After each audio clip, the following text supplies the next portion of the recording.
This is a great collection. Yeah, these are all from Plasticell. Look, even the sunglasses come off on Biggie. Wow. Yeah, it's pretty dope. Yeah, You got it's John awesome. Wick.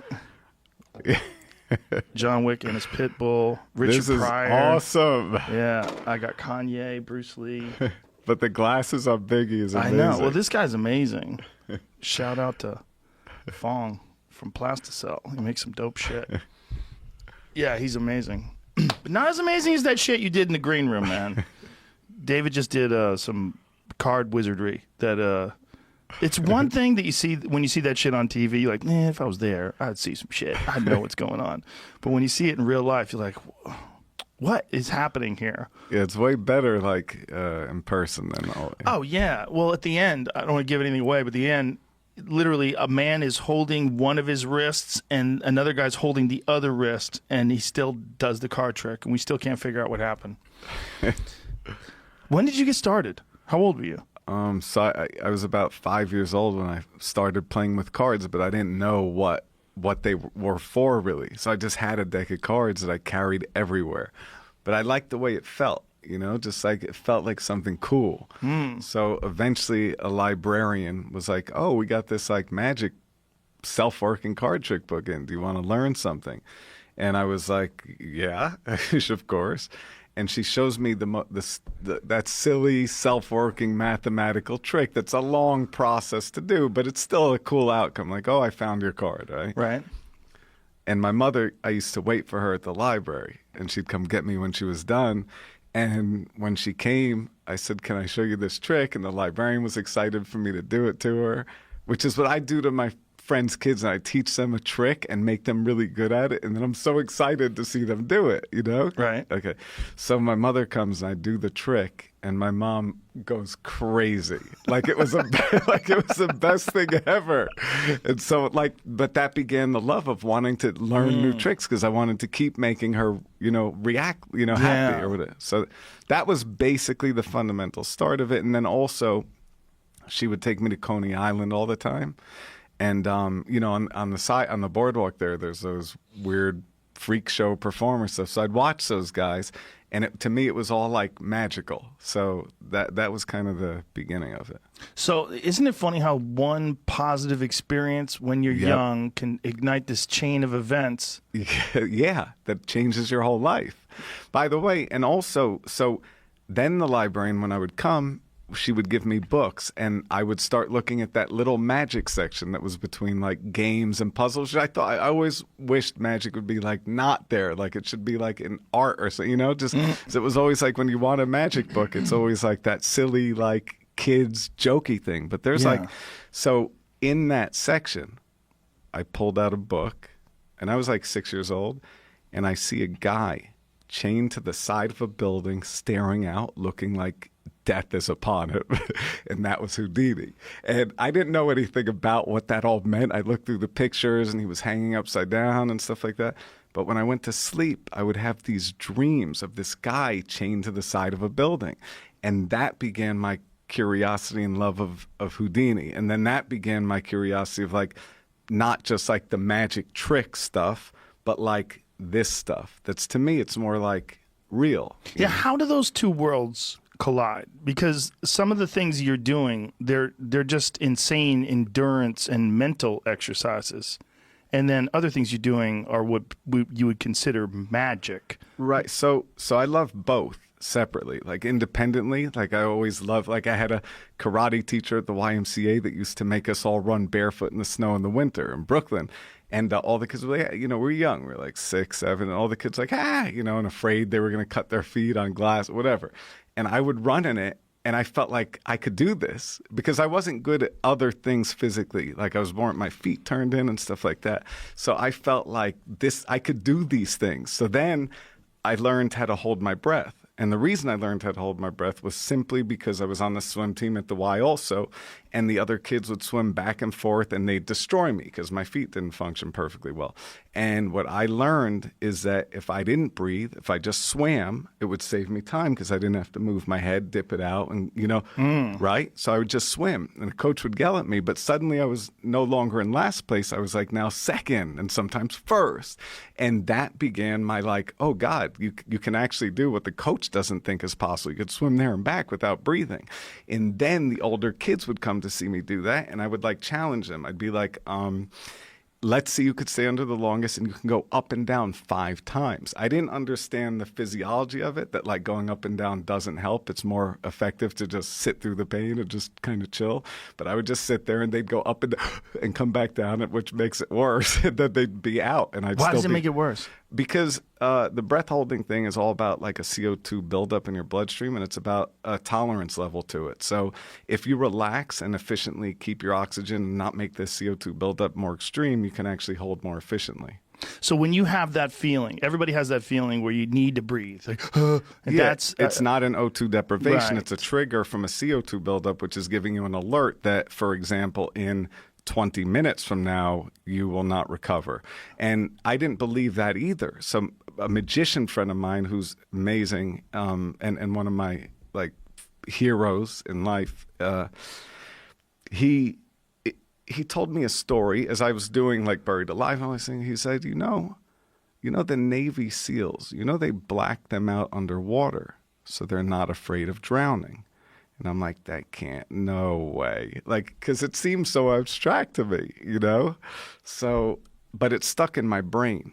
And then when I wanted to do the water tank stunt and I started learning about free diving and stuff like that, I suddenly realized blacking out is pretty straightforward. Like you black out and then you get your head above the water, and if you're supervised, you're fine. So when I went to San Diego with the SEALs, I watched what they do, and I actually did it, but I didn't black out. I went back and forth a few times in the pool, but they have that viewing pool, and they rope the SEALs up to some 45-pound weights, and they have to walk across the bottom of the pool, and the instructors are swimming above them. And when the SEALs black out, they cut the rope, bring them up to the top, and they're fine. But what that teaches you is that you do not need to worry about being underwater, because if you're with a team, but by the way, nobody should try this. There is extreme dangers to shallow water blackouts, which lead to death. But if you are in somebody that's training and you have a team and you want to push it, as soon as you black out, it's like getting knocked out. But it feels better. It's not like getting knocked out with a punch. It's like you get knocked out. It's euphoric. But choked out is euphoric. Right. Yeah. Exactly. Except this one's even better. And then you have all these dreams. No. You make it sound exciting. That part of it, whenever I wake up from a blackout, I'm like, whoa. That's how people wake up when they get choked out. Really? The same? Yeah. When people get choked out, they wake up almost like they were dreaming. Like sometimes they think they're at a disco. Yeah. Yeah. It's amazing. Yeah, they're like, what? Yeah. Oh, Yeah. wow. And it's not the best thing in the world for you, but it's way better for you than getting knocked unconscious. Yeah? Yeah, because the head... choked out is it just shuts off the blood to the brain, right. and the brain shuts off. Yeah. And then it comes back online. But there's no trauma. Right. Yeah, but it's not... Yeah, so it's like a blacking out underwater. The blacking out underwater thing, probably not a good idea to do too many times, though, right? No, you could do it. I mean, I've blacked out underwater a lot. How many By the way, so... How many times? I don't know, like between 20 to 30. I mean, I have like... wow. By the way, you guys were talking about me on the thing, about the breath hold thing. Yeah, so yeah. One time I went 20 minutes and 2 seconds. So I almost did what you were talking about, the length of a show. But I did 20 minutes and 2 seconds, and I had telemetry there, and I had pulmonary experts and everything like that. And my heart rate dropped to 8 beats per minute. Holy shit. And they pulled me up because they were freaked out. They thought you were dying. Yeah, but back to what I was saying is the reason, besides the Navy SEAL story, that I knew that it made sense was because you hear about the kids in the news, like in 1984 or whatever it was, a kid was under an icy river for 45 minutes. Yeah. With nothing. Blacked out, unconscious, underwater for 45 minutes. They rescue him out, pull him back, recover him, and full recovery.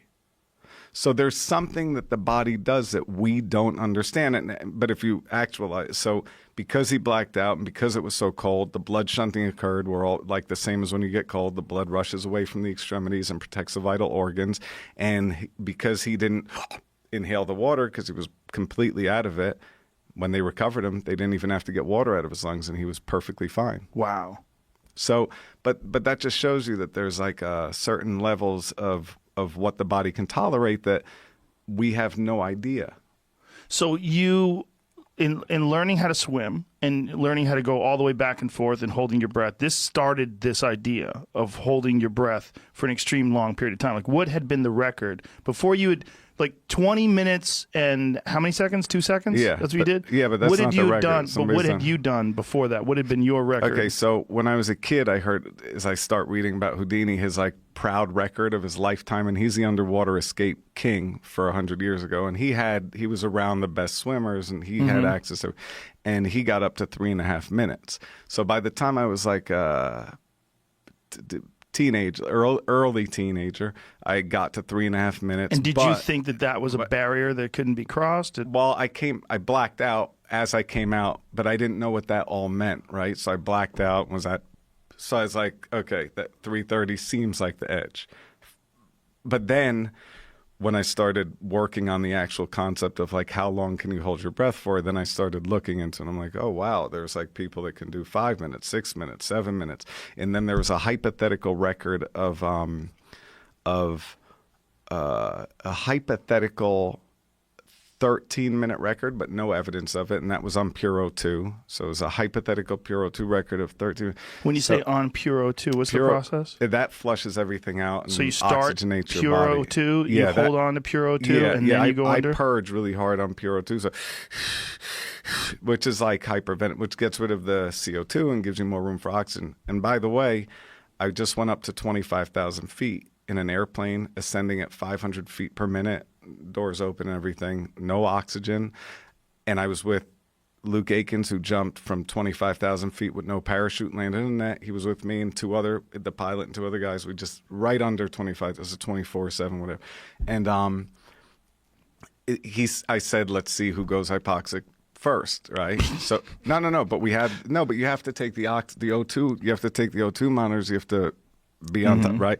So, and I was already in a hypobaric chamber with the FAA at Oklahoma City, and I started purging just to see what it would do, and my oxygen levels shot up, which nobody believes is possible.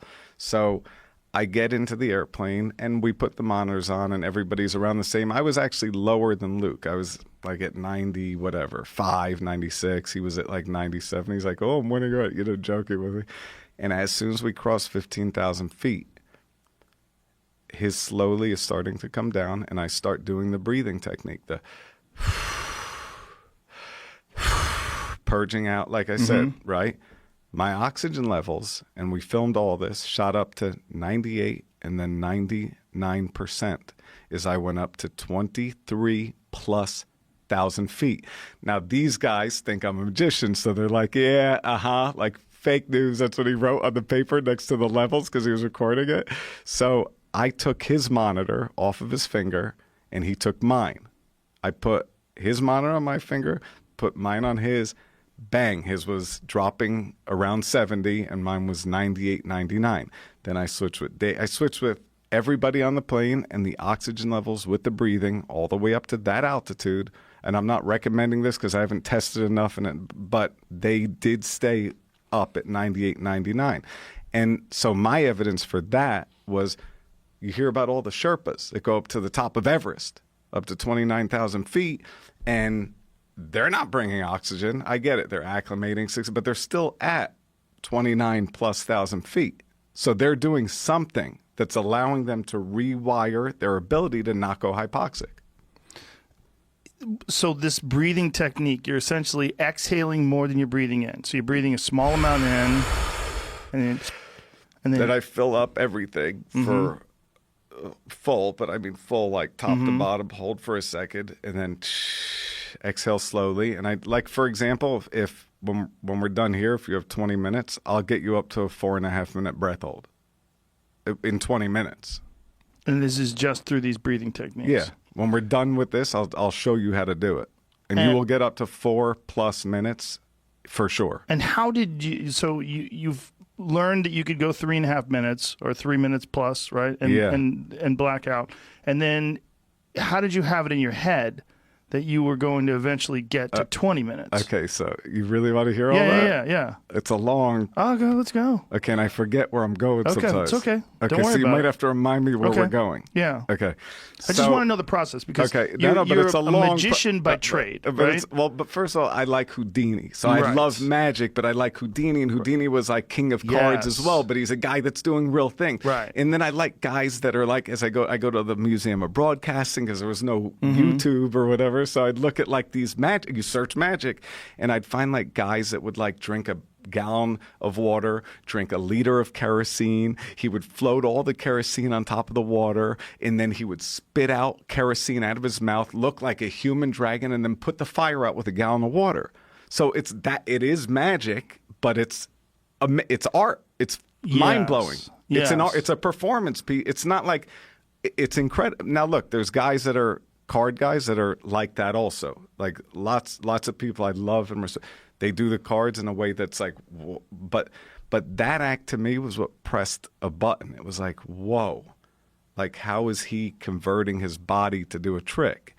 And there's a guy today performing called Stevie Starr who's called the Human Regurgitator, but he swallows crazy things.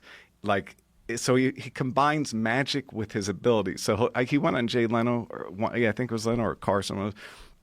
He takes the little film canisters that you used to drink. So he puts a film canister empty, right? Closes it for the, you get the 35, and then he goes, and then he swallows it. So it's gone. And he goes like that, it's gone. Then he would take a bunch of water, drink that, and then there'd be a cup with a goldfish in it. Drinks the cup and the goldfish, and then he'd have Jay Leno sign the cap, the lid thing to the thing, with a piece of tape and sign it, right? Then he'd take that and go, now everything is gone. Then he does these weird sounds and movements, which is part of his show, right? And then he brings it up, spits it out, and the film canister is sealed, and in it is the water and the fish, and it's sealed with the signature. So to me, that's like the coolest magic, because when you see a trick, like, oh, that's cool, but it's a trick. So it's like you're being removed from being able to like absorb. But when you see something where somebody's doing something crazy and it seems like a trick, but it's also like, wait, this is real because he's really doing this. It's just way more exciting, I understand. I understand. It's just, do you know how he did that one? Obviously, you don't I talk to him all the time. Yeah, I love Stevie Starr. You know how it was done, but you can't reveal that, right? Yeah, and okay, there's another guy, Tom Mullica, who he passed away, and this guy, he's the first magician I ever saw. He did a simple card trick, and I was crying. I was like in tears. I was like, oh my God. But he passed away, and I filmed that, and I'm going to do a really amazing piece about him because he is incredible. But he also was on like Johnny Carson shows.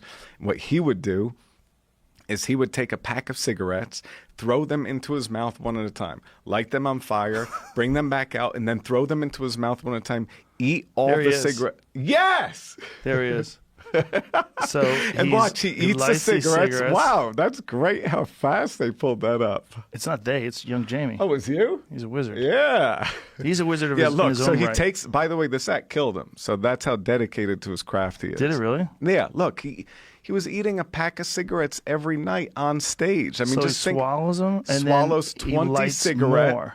Yeah, and then, but wait, he also throws them into his mouth. Like, oh my God. So now he's chewing them. Watch. What is he chewing? He's just amazing. But hold on, you gotta get to where he's throwing them into his mouth too. Oh boy. Yeah, so he throws them into his mouth one at a time. They're lit. He chews them up, swallows them. His mouth is empty. Look at the lady. She's like, what the fuck am I doing here? Oh my God. Look at that stack in his mouth. And then look, the whole thing goes in. By the way, he also throws them one at a time, does all that, puts the paper in.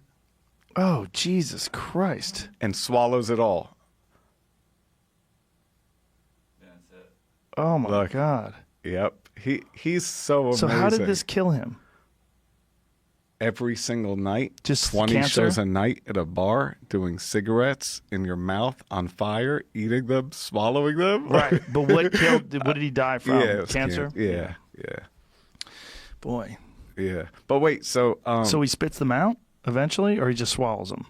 I'm not going to give away his genius. Right, you but know? in the video, no, do they no, ever no, come out? No, they're gone. They yeah. just Yeah. see. That's the thing. It's like I But guess this is a guy that died for his art, legitimate. Yeah, legitimately. Yeah. Wow. But the guy I was telling you about, that's like my favorite card magician, the guy that showed me the Navy SEAL, but just an amazing magician, has a library. He's like this genius that if he came here, which he never would because he would never show anybody anything, but if he did and he showed you a couple of moves, like the first move he showed me was actually a card move called Ascension, where he makes the card float right through the deck. And like the greatest magician of all time, like card magician, said it was one of the greatest tricks ever done. You won't be able to find it anywhere because it's not a video, but he only does it to a couple of magicians. So he performs for like, a handful of his friends. He shows a move and it's mind blowing. And luckily he showed me stuff when I was young, but he'll never ever perform. He's like, does a painter paint so he can show people, or does a painter paint to paint? But whenever you're on the phone with him, you just hear cards. Like he's like, and he's doing it. He's doing, I'm telling you, like 13 all day long, 13 hours a day. He's doing card moves alone. And I was like, Bill, what do you do? Do you like do the trick to yourself and be like, how did I do that? You know what I mean? But he doesn't believe that it's not to him. It's not a performance. To him, it's just about the technical love and feel of that. Well, that's not. There's a Japanese phrase for that, about doing something over and over and over and over, the exact same thing over and over again to achieve a level of perfection that is almost physically unattainable to mere mortals. You bypass what a person thinks the body would be capable of doing. Yep. Yeah. That's it. That's it. Yeah. That's what he's doing. That is the thing. Like if you can, you know what James Nestor is? Yeah, of course. He wrote the book Deep. Yes. Yeah, Deep is amazing. I don't know Deep, but I've read That's a book he wrote, Deep. Yeah. Breath is the one that I read, and I had him on the podcast to talk He's about it. He's amazing. He was talking about this monk that was literally meditating and doing breathing exercises all day long for 30 years. And could do these insane things with his body, like vary the temperature from one hand to another, change the blood flow, change it literally from one finger to the other. For sure. And that the only way you could get to that place is you have to be that guy who sits in a cave and does breath work all day long for 30 years, and most people just aren't willing to do that. But if you do that, there are some levels that you can reach that are just unattainable to a normal person, and even if you would talk to but I agree with that, scientists and doctors. But it is attainable to normal people because when somebody gets paralyzed or something, right? I've seen people that the doctors say, you're done, you have no shot. And they spend all day of every single waking moment trying to get like a little just like a tiny bit of movement in their little toe. And eventually, if they do what you're saying, so it is that. Yeah, it is that. But most people are not willing to get to that place. Most people are not going to sit there shuffling cards 13 hours a day like your friend. Yeah. But there's people that can do that. Like when I was watching you move the cards around, it's interesting. Like you ever watch a movie where a guy's smoking a cigarette? You know, that guy doesn't really smoke. You can kind of tell by the way he's holding the cigarette. It just feels odd. But that's good. Yeah. You're moving these cards around like your edge detection, like your understanding of where the edge. It's very interesting to watch your fingers move because they're so educated. You know, because of all the commentary that I do with martial arts and my years in martial arts, I'm fascinated by how different people move and they do the same thing. It looks different when other people do it. There's certain people that'll throw a punch and you just walk at it and you go, Jesus. There's something about the fluidity of the motion that's stunning even to this day. And that was just, when I was watching you move your fingers and watching you move the cards, like this motherfucker has shuffled a lot of cards. There's a weirdness to the movement of your hands. But I think it's what you're saying. It's like the punch thing. It's like there's the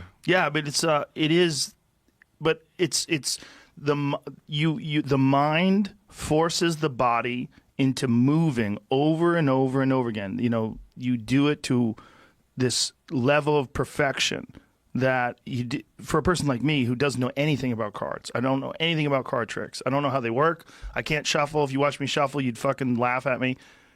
But I watch your hand movements. I'm like, oh, this is amazing. It's amazing. But now there's guys that I'm around that I wouldn't even pull a deck of cards out of my pocket if they're near me. Because they're that guy that does it 13 hours a day. Like the guy I just told you isn't about. That fascinating, though? But there's also different aspects to it. But so like, you know, there's also guys. I'm not going to go into details. Okay. But I feel like I shouldn't even say this, but it's fine because it's fine. So I met a kid once who moved to Las Vegas when he was. This is a crazy story to tell. Damn. But it's a good story. Okay, I won't go into details. So he moved to Las Vegas when he was 12. He moved there because he wanted to meet a specific person who was considered the best card cheat ever. Meaning this is a guy that the reason that Vegas has those, instead of like the dealer peeking the down card, they have to put it into a machine and push a button. He's the guy that the movie Casino was built around with the computer in the shoe. Like he was the best card cheat ever, but among magicians, he's like a phenomenon because he's working on moves not to entertain anybody. He's working on moves so he doesn't get his hands smashed up against a wall at Binion's, you know, right? Yeah. So he's working on moves so he's not going to get killed. Survival. Yes. But Yeah. So this kid at the age of 12 knows about him, moves to Las Vegas, and buys a craps table.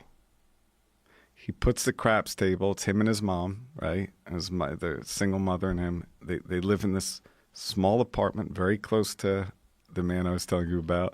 And this kid throws dice 15 hours a day on this craps table. By the way, their little bed is like under the table. You know what I mean? It's a small space, and it's a real craps table, like a nice one.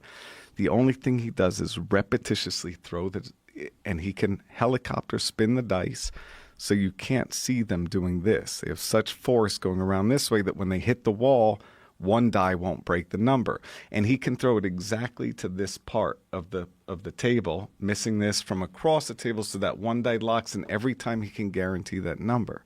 He did that every day for almost a decade until he could throw dice better than any other human being in the world.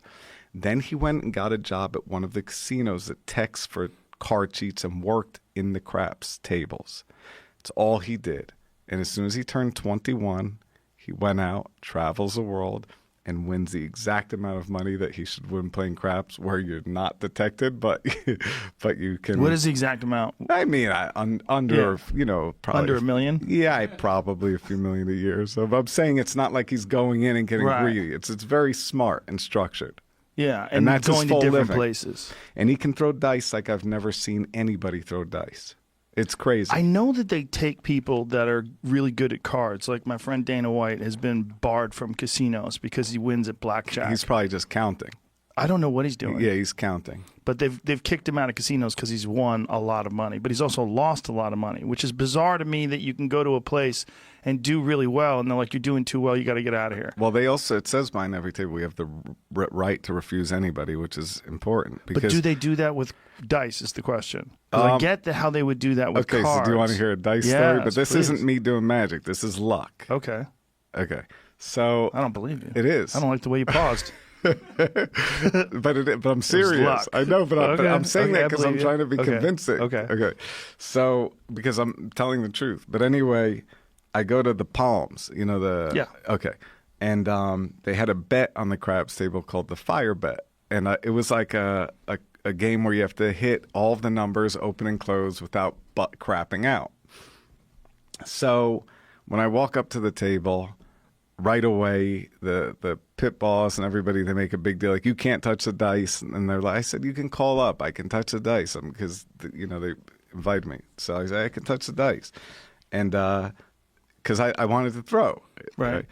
I don't want to just gamble on a rant. So anyway, because even though I'm not cheating, I still feel like, maybe I have a little bit of an ability that's given, you know what I mean? Right. not a cheating ability, but maybe I'm a little better than a random person. I don't know. Right? Got it. So the pit ball, they make a joke, and then the woman pit boss comes out. She says, well, if you take your shirt off, we'll let you throw the dice. Joking, right?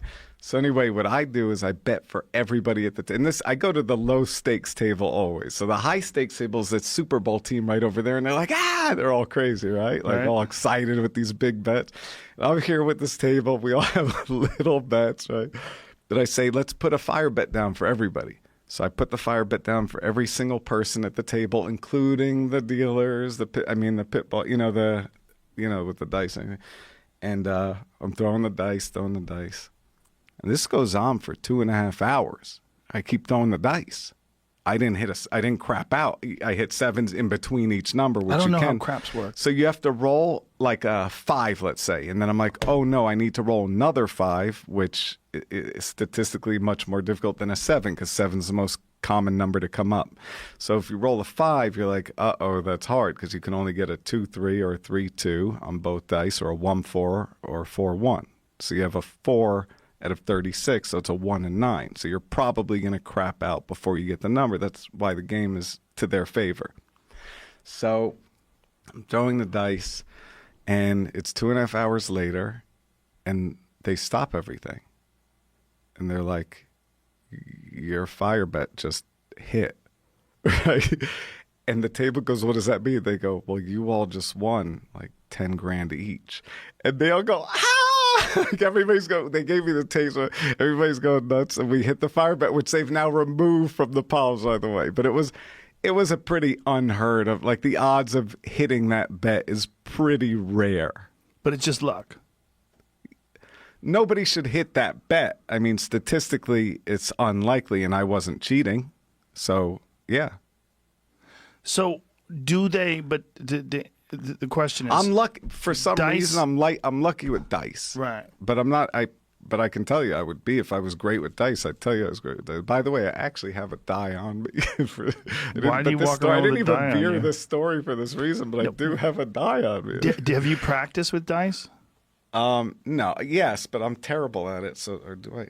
I do have a die. But it does make sense that anyway. If you look at what that is, that's a physical thing. And then if you develop a touch, you develop a feel, you do something over and over and over again. Well, this is different. But here, look, take the die. Okay. And can you like put it between your hand or whatever, okay. and can you mix it like that? Uh-huh. And then squeeze it when you're done, or no, keep it hidden, but put it on the table, but make sure you can't see it and I can't see it. So you agree, like no one could see that, right? No one could see it. Are you sure? 100%. Do you want to do it again? Try it again. Just no, because it could be weighted. So just, or you're done. You're good? Yeah. You're good? Yeah. Okay. Say a number between 1 and 6. Like pick a number up 5. to 6. Okay. That 5 is what I said on the craps table, right? Yeah. But I already know that it's a 4.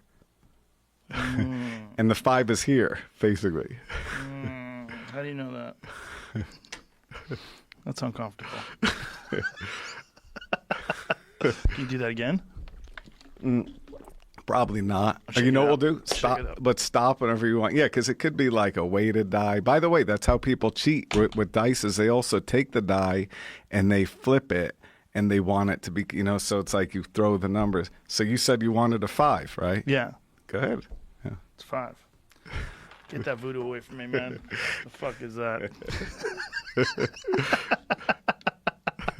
That's so weird. That must be a rush for you, though, just to blow people's minds like that all the time. But see, so it's not, I don't think of it. So what happens is the digital fixation part of like the love of just like learning something new and exciting. That's like really the stimulus is like that fixation almost. It's like the meditative thing that you're talking about. But as a magician that is performing and trying to make TV shows, it's really difficult because you have to like keep coming up with new things, that's hard to do. How did you first get on television? How did you convince someone to let you try this on television? Well, so back in those days, the only magic that you could see, and like I said, it was you couldn't go watch it or get it or so there's no way to see magic. And if you were me with a single mother in Brooklyn or whatever, how are you going to go? There's no magic show. I never went to a magic show. So what happened was, all of those World's Greatest TV specials were playing, and they were called World's Greatest Men, and I would watch them, and they were like the opposite of that. They were like they were like hard to watch, you know. It was like glossy, big, like dynamic, and the illusionist is so far away from the whole thing. So I'm like, there's nothing magical about all this. And then so okay, I think about it, and I'm like, I go through but I'm doing magic everywhere all the time. So one of the ways I'm making money is I'm going into those fancy restaurants in New York City, like those Upper Park Avenue things, and I do magic to the manager, to this, and I'm like, can I do magic to the table? And it's like what I did to you there, like do the magic, like, oh, that's great. I was like, could I do magic to the people eating? And I won't ask them for anything. I bought like a nice suit at Century 21, like $100 jacket was anyway, so I go up to these tables, and that's a hard situation because it's very difficult to approach people that do not want you near them and try to figure out how to win with magic. It's and it's like, even on the street, wherever you do it, it's like a complicated scenario. Once the camera comes up, it changes it because now they're like, oh, he has a camera, it's fine, right? But you'd have to walk up to a table of a bunch like us. We're sitting there, and some like, sketchy magician kid right, comes up to us and like, hey, can I show you a card trick? And you and I are going to be like nice to him probably, but not really want him around. Right. So what I had to learn quickly was like little things that are so important. Like distance, like how close should you be to the table or how far? And then you start to really understand the psychology of the magic is way more important than the tricks, right? So if you're too close, you're like they don't want you near them. So they're like, no, thank you. If you're too far away, it's easy for them to say no, thank you, right? So there's like a balancing point just on where you stand and then who you do the first trick to and then what the first trick is. And so by doing all of this, I started to really figure out how to get reactions from anybody really fast. So I could walk up to anybody, anywhere, and just do magic. Like one time I was in central booking because I jumped the subway thing and they were sweeping everybody up. And there was 4 guys sitting in the middle playing spades. The only other like kid that looked like me that was in there got the shit kicked out of him, right? And I'm like, I'm going to get my ass kicked, right? Because I was with a button-up shirt, like, anyway. So the guys are sitting in the middle that were playing spades. I grabbed it. I go, let me show you guys something. Come on. I grab the deck of cards and I start doing magic to the 4 toughest looking guys in the cell, right? Within 2 minutes, they're erupting. And once they're erupting, everybody, because Central Bookers are moved here, everybody's standing around going nuts. And then all of a sudden, the guards are there, and now everybody's watching together. And I'm like, this is what the magic show needs to be. Like, whether you're like here or this, whether you're this, that, whether you're young, old, rich, poor, black, white, whatever. Everybody wants to see it. No, everybody's got a good side. Like I want to show that people are all the same, Like, sure, there's some that are horrific and do horrible, but at the core of everybody, there's like an innocent kid somewhere. Maybe he got really far lost, and magic just pulls that out of people. And that's why. And the people say, "Oh, well, how could you do magic?" I do magic to anybody because whether it's like visiting underage kids in prison that like you don't know what happens to them and you see them come walking up with their eyes down, they don't want to look at you because they don't like anybody there that's authority, right? That's what ruined their lives. And then as soon as you do these tricks, suddenly they're like little happy, sweet kids. You get the O out of them. That's what magic did originally to my mom. Like I would do it to her, and she'd be like reacting. And even if she had a terrible day, she was working 3 jobs. It was this made her happy. Wow, that's a cool origin story. And it makes sense that feeling that you get. Like when you show someone, like the card trick you did in the other room, and everybody's like, "Oh!"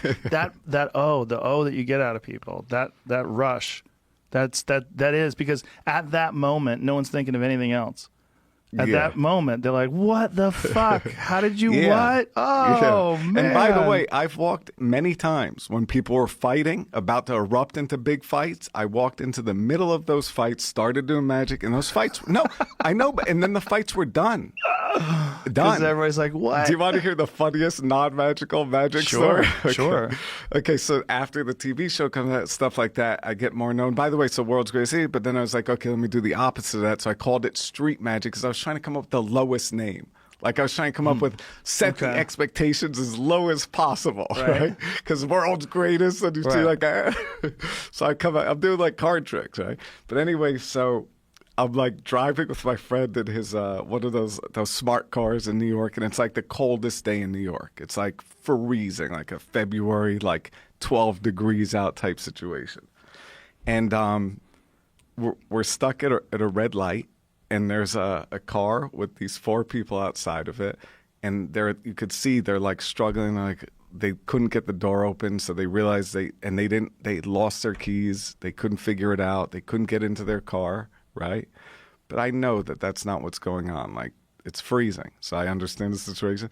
So I go, Doug, stop 1 second, and I walk up next to this group, walk up to the car, pull the door open, but it made it look like I'm just pulling it, but I was giving it the door opens up and it looks like I did nothing. And then I get back in the car and leave, and they go, that's David. They go, ah! And it was like the best trick I ever did, but it was just opening up a door on a frozen night because I knew that it was just frozen. But that's the same as what magic is. It's like,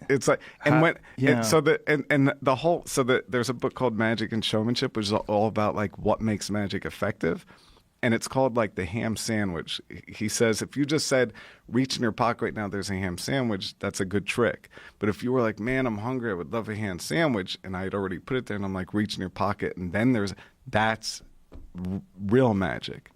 So It's just context. That's where it's so baffling. Because then when people walk away, how the fuck did he know I was going to say ham sandwich? Like the folded car that you somehow or another shoved into Jeff's wrist, into his below his watch. We were all like, okay, what? I mean, I know there's something to it. I don't know what you're doing, but the result, the O, is pretty phenomenal. Fun. But in that moment, no one's thinking of anything else. Yeah, but it's sure. No, but there's also a lot of people that are trying to figure it out. They're skeptical. But they're still going, they're not, even if they're trying to figure it out, they're not thinking of anything other than that trick. That moment. They might be trying to figure it out, but they're not thinking about, I got to feed the dog. You know, they're thinking about that moment. Unless they're like good friends of mine. They'll do magic and they're like, okay. Seen it already. But like, been there, done that. Yeah, we can all get too accustomed to things. Yeah. So you first get on television, you first do these things, and then your magic evolves.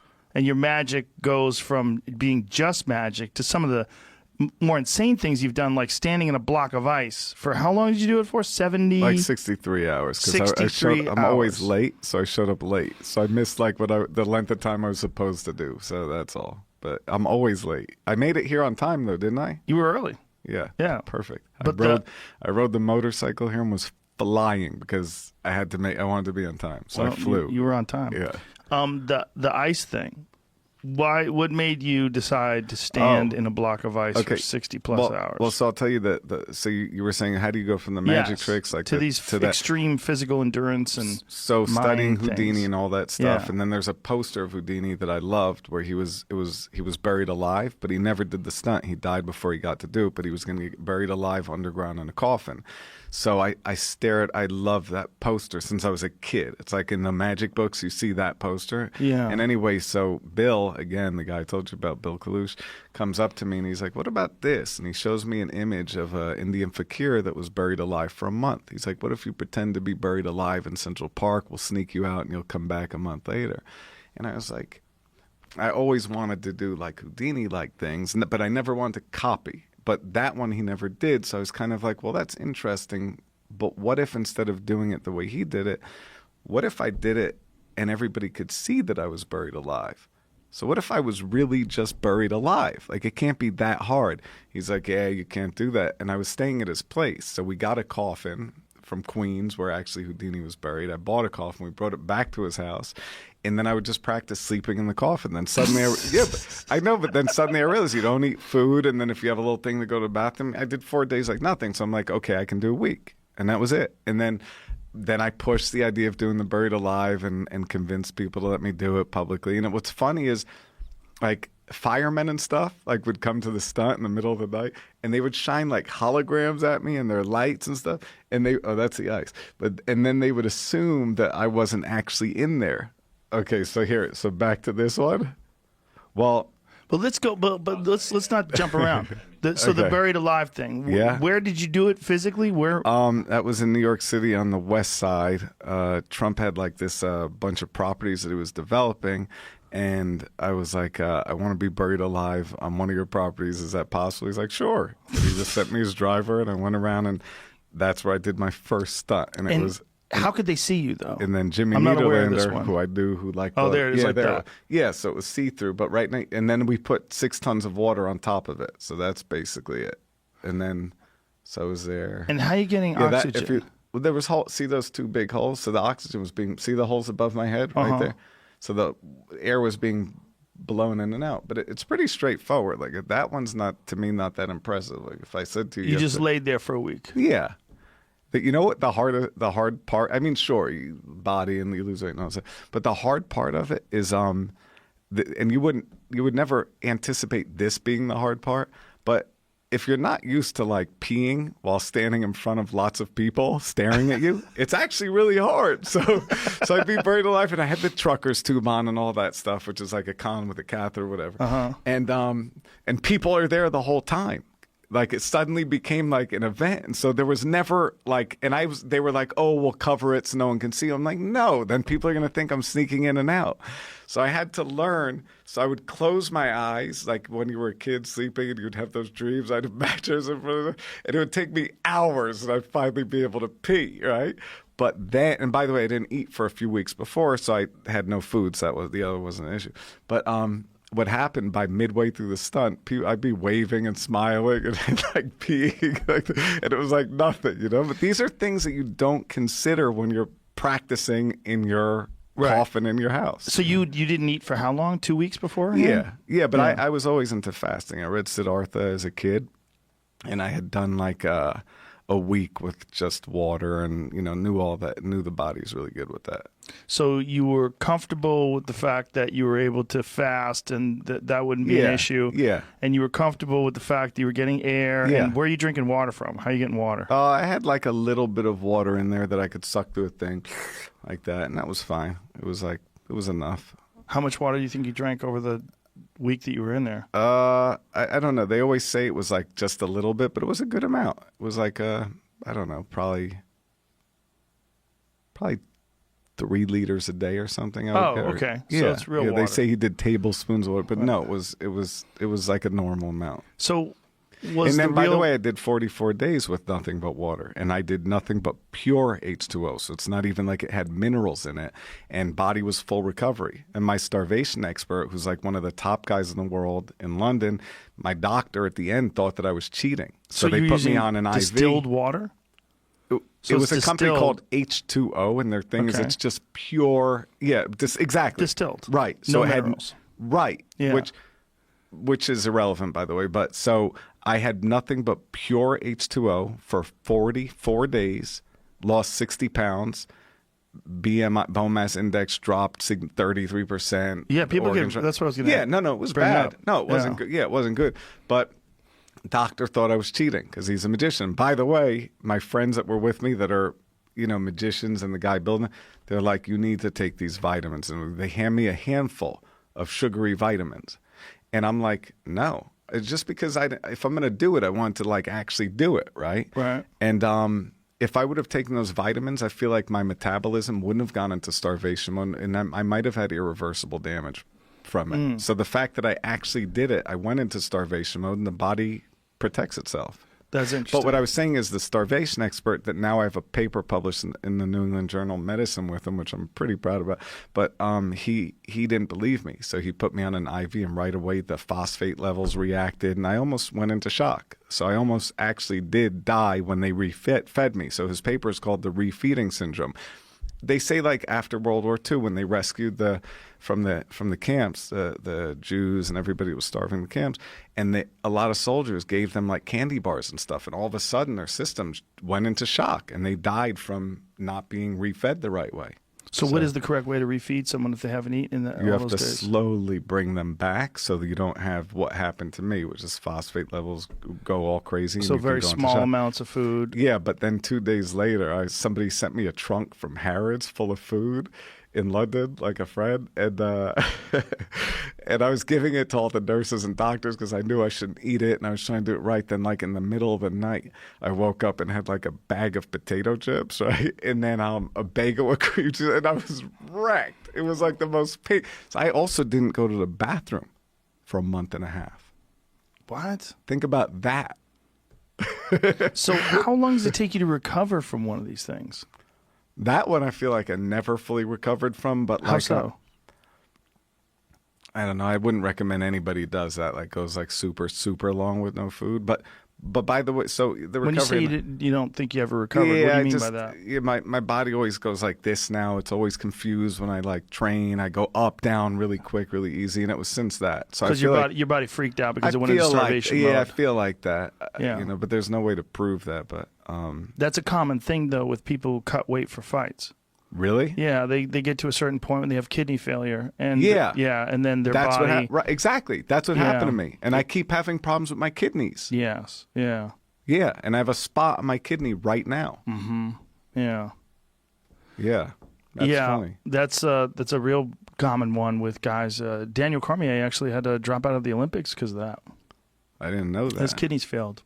Yeah, kidney failure is a big one with fighters. Kidney stones too for a lot of guys who cut weight. So that was probably, in your opinion, the one that damaged you the most, or left the most residual damage. So the most difficult one was the ice, by far. The ice was a monster, and the reason why was because. And now there's also something great about it. So it was a warm November, so the air coming through was like, you know, it happened to be a 68-degree 3-day spread, which led to the ice keep dripping the cold on me, and it's radiating this way. But I'm also standing up in one spot completely still, and you can't sleep because if you fall asleep and you're present to ice, you get frostbite. You have to cut your skin off, right? So I'm staying completely awake the entire time. And it's a difficult situation. On hour 55, exactly I look back at all of it, and my friends knew, my eyes just go out, and I'm now hallucinating like you could never, ever. No hallucinogenic drug will ever give you those kind of hallucinations. Like what was it? First of all, it's amazing, but it's also when it goes into that nightmare part, it's scary.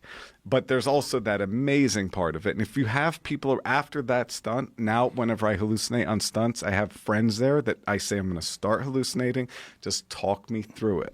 But so here's when I started realizing that I was hallucinating, because you don't know when you are, right?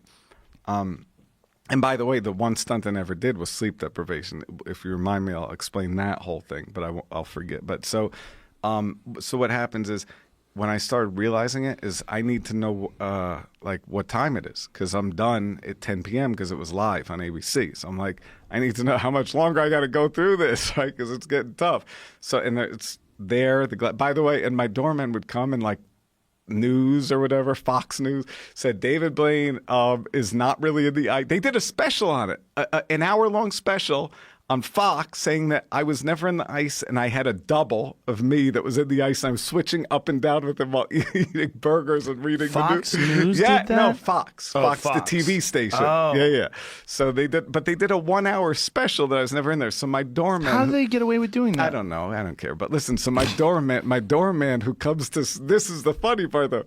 So my doorman that comes to see me, he knows me so well. And he was at Buried Alive, and he's so nice, right? So he comes to visit me in New York, and he walks up to the ice, and he sees me, and he's looking at me all weird. I wasn't hallucinating it. He's looking at me all weird. Then he leaves. And then when I go back, I was like, "What's up?" He's like, "Are you sure that was you in the ice? Could that have been you?" I was like, "What do you mean, Eddie?" He's like, "Okay, well, it's So we go on.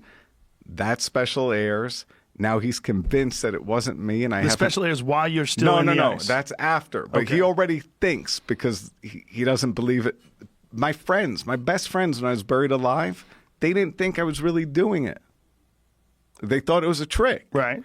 So he asked me, he's like, was that really you? Because they said that you were a double of yourself and you were switching it. I was like, Eddie, but you looked at me like, how could, if I have a twin brother, like where is that identical twin brother? And why would I switch up? So anyway, so back to the when I get to 55 hours. So I'm looking around and I need the time. So I go like this. Like, what time is it? And the guy goes 4:02? Yeah. So Okay. he shows me 4:02. So I'm like, okay, that means we have like another 6 hours or whatever it is, right? By the way, my time estimations are, so I'm like, okay, I wait. Or it might have been 2:02. I wait, and I wait, and I'm it's hard. I'm like, things are moving, everything's weird, spiders are walking up, people are like sitting in the ice. I'm waiting. Voices are talking to me that I'm talking back to, right? But I'm waiting, and I wait for like a few hours before I ask anybody the time again. And I see somebody, and I'm like, and the guy goes 4:03. Oh no. And that's when it all crashed out. It was like when that connection, and then the hallucinations were just rampant, and my eyes were all crazy. When the chainsaw was coming through, I tried to grab it. Yeah. So yeah, see? Look at that. Oh, you're gone. But now that I've learned that sleep deprivation is one of the most amazing ways, if it's controlled, to go to another place. It's like the I've native. heard that, but yeah. I want to get to that. But before we get to that, like while you're in there, what are you doing to occupy your mind? Like,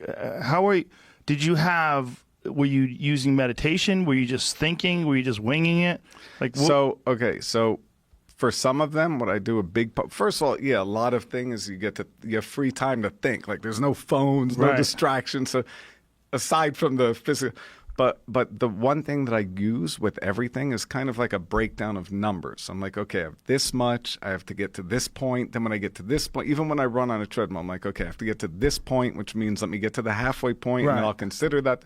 When I'm holding my breath, I do the same thing. Like, okay, I need to get to 15 minutes, so let me get to 7, and I'll start at 7. Then at 7, I'm like, okay, I'm at 7 left. I have to get to another 3.5, then 3.5. Right. And then what I always do is whenever I'm training, I always go past it, so it's the same thing. So like when I'm running a treadmill, I'm like, if I have to do, let's say, like, 3.1, whatever it is, I set that as my target, but then I always go like another half a mile past it, because you can't quit before, because then you'll be in the mindset that, okay, I can stop before. So like anything that I do, I use numbers to get there. I get halfway, and then I push the goal further every single time, no matter what.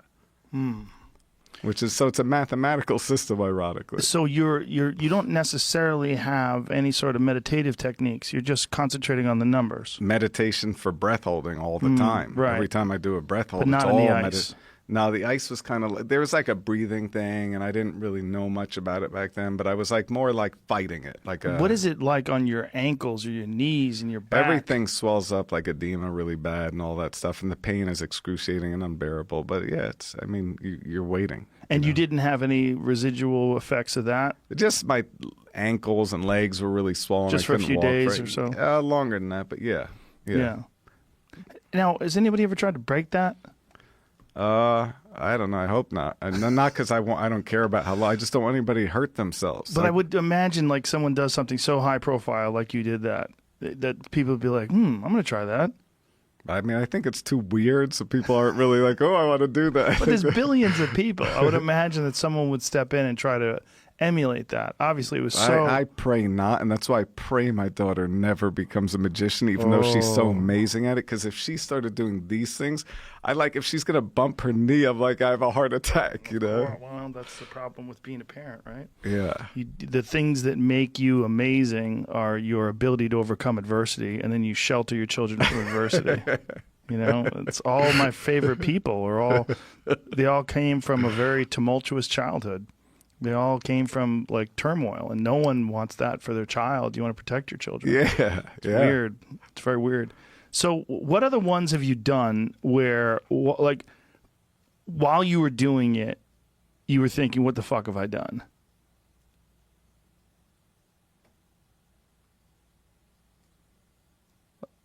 Because you're committed. There was one that don't pull this one up. Don't pull this one. It was called the Dive of Death, and I started to get cocky. I'd done like the thing in London. I'd done like the water tank. So I started to get too cocky, right? I didn't have time, and ABC wanted the show really quick. And I was like, okay, I'm going to go upside down for 60 hours, 3 days, whatever, right? I was going to be upside down. And then some guy was in a parachute upside down on a tree in Italy, and he was in the hospital because he was 3 days upside down in the tree. And I was trying to speak to him, but he was like didn't want to talk at all. And then they were like, his situation's really bad. So it kind of like set the tone before I did the thing. The situation's really bad, like from being upside down for that long. What happened to him? I think the blood. I think it does. I don't know because I didn't get to ask. They wouldn't tell me, but he wouldn't also engage in it was bad. That I know. It was like in the news. It was bad. I don't know what the permanent repercussion.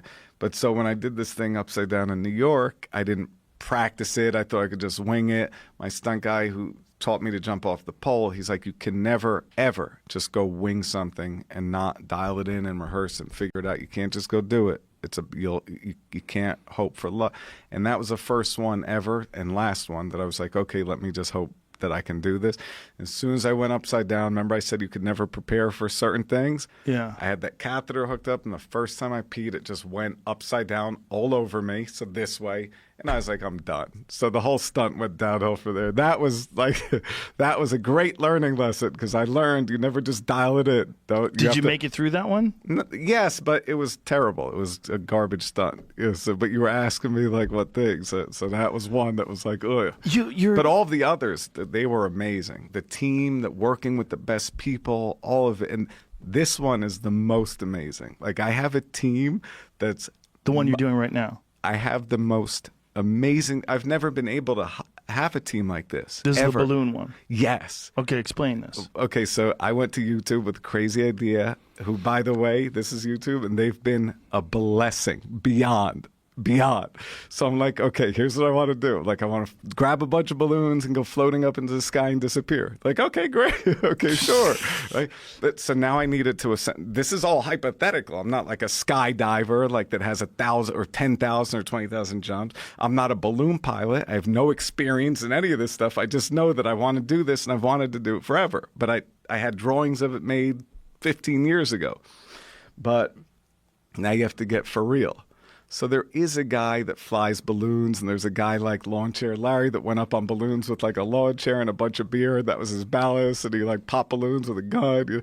So there are examples. So it's not like a complete hypothetical. This one has like, okay, so what if I could take the balloons, that idea, and just have the innocent image of a kid like we all dream of, just holding the balloons and drifting up and into the sky. Here, I'll show you a picture of it.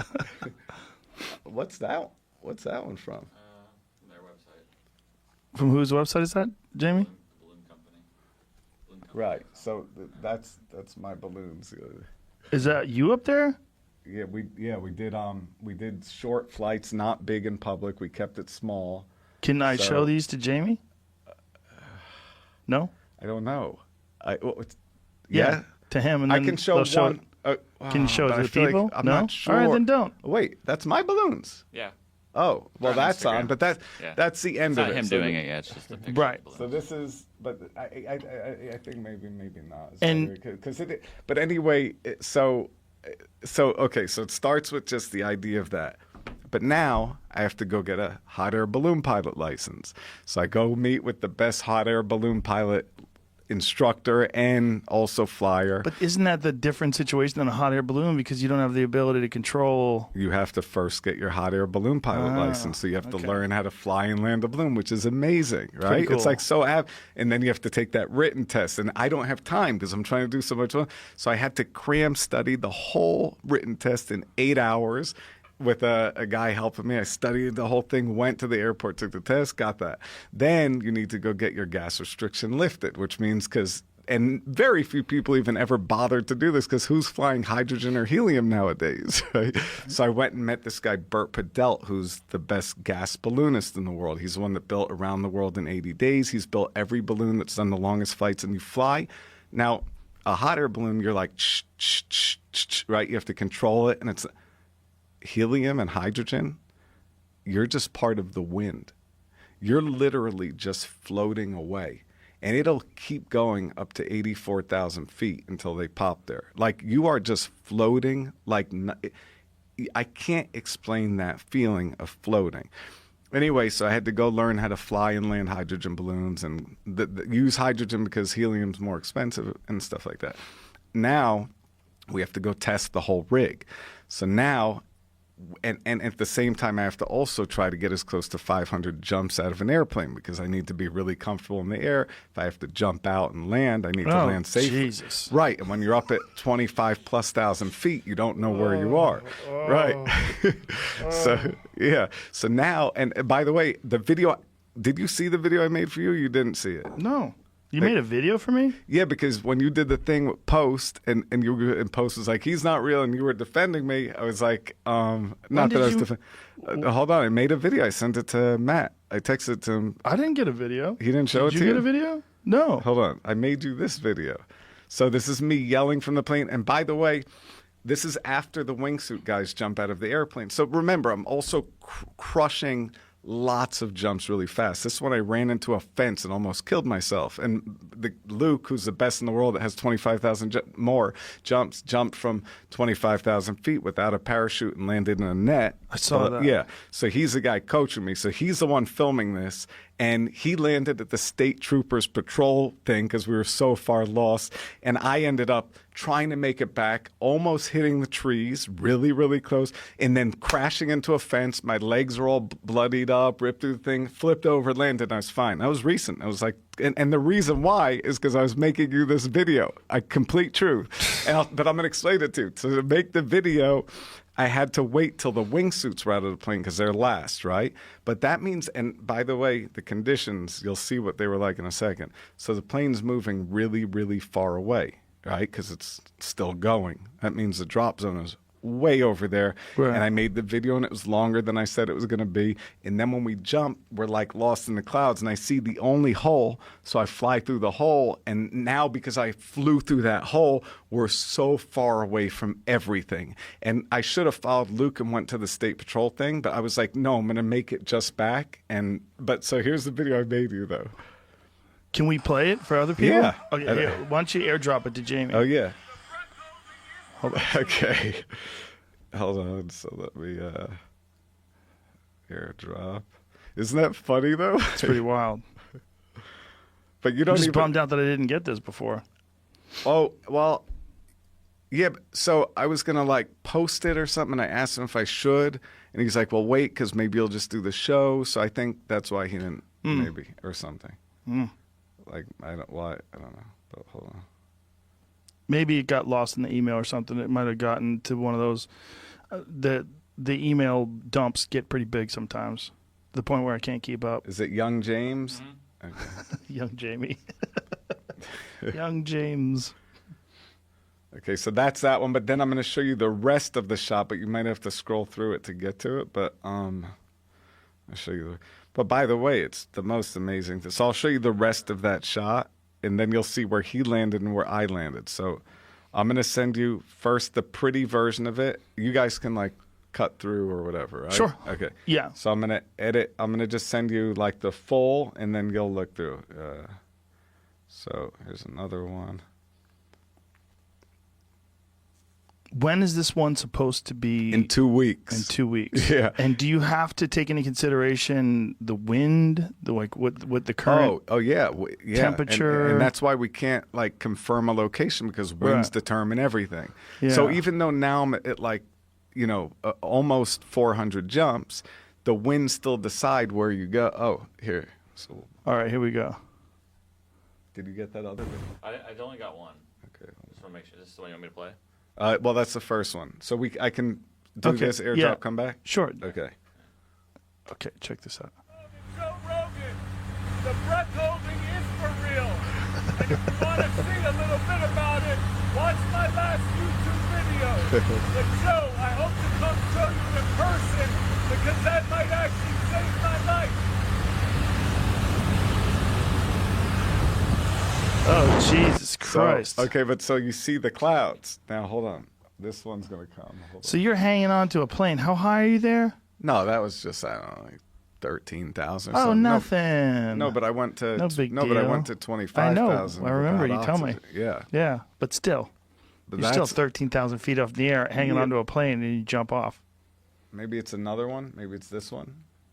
It's hilarious that you're like, oh, it's only 13,000 feet, hanging onto the wing of a plane, and then I let go on video. I know, but you need to see. I can't play it here though, right? And show you like this. We have to airdrop because it's going slow. Airdrop is better because Well, is first it going I'll send- slow? Well, I just want to send this one that shows like how spectacular, but I could just Well, send that this was one that's pretty not as fucking big, which spectacular. explains what's going on. So hold on. Now, But wait- which one? Because there's 3 young James, The MacBook Pro. young Jamie. MVP. But there's 3 MVP. Doesn't matter. Just click one. It should work. Now, when you decide to do something like this, do you get an inspiration, and then you consult people to see if it's feasible? Like, Well, how does this? so that's where I was lucky. So what I was saying is I come up with the idea, and then I find a guy. His name is Jonathan Trapp. He's the one that tried to cross the Atlantic with helium-filled balloons, but I mean he has. It's like a full system. He has a basket, so it's like a real balloon, like a hot air balloon system with. So nobody's ever done it where they just float, where their bodies are the basket. You know what I Right. mean? So he had the whole system, and then he came and tested out, and I was like, "Could I go try it like this?" And he's like, "No, we're not ready. You'll kill yourself or whatever." and you're hanging on to the rope? Yeah, but I'm gonna make sure that I'm not gonna have a parachute on, and I'll have a system so I'm completely secure, so I'm not gonna fall off. But I'm not gonna wear the parachute because I don't want to be. I want it to look like a kid just holding on to balloons. So like Right. that visual is the important part. So the parachute's up in the balloons, but once I get above like 1,000 feet or so, I'm gonna put the parachute on in the air. Jesus. So you're going to put the parachute on And while then you're wa- up there? Yeah, and then I want to see how high I can go. See? How high that- do you, how high that's do you the think part- you can go? Well, so the highest thing on Earth is Mount Everest. Right. So that's kind of my goal, but I have to be careful because if you don't come back down, you're dead. So if you can't get down from there, that zone is like the death zone. So from like 25,000 to 30,000 is very, very dangerous. You can black out like this. So I'm going to do a couple more hypoxic tests and see if I'm right. I'll have emergency stuff up there like oxygen if I need it, but I don't want to Floating use it around with you. up there in the balloons. Yeah, we have like the.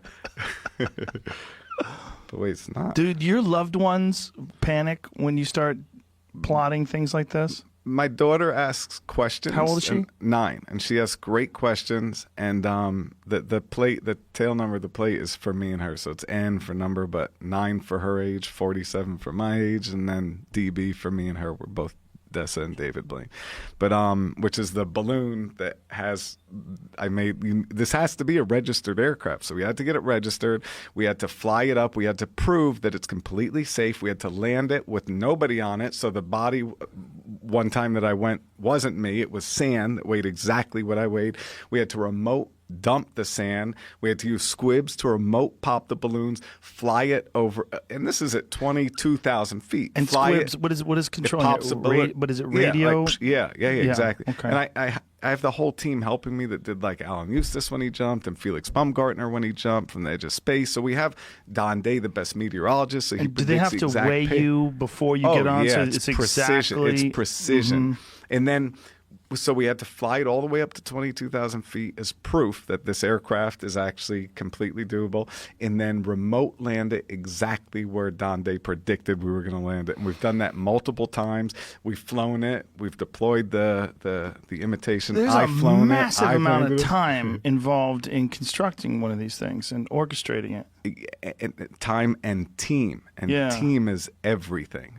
So it'd be like you when you have like the best trainers. If you had like your 5 best in the world, like tweaking you before fights, like that. So when you plan on doing something like this, did you bring this up to these folks? Are these the first people, the people that you're doing it with? These are the people that you brought it up to the first time. Yeah. Nobody said, "Get the fuck out of here with this." Nope. Went straight to So- YouTube, and I was like, I have this So you idea. went to these guys, and did they and- hesitate at all? No, they're amazing.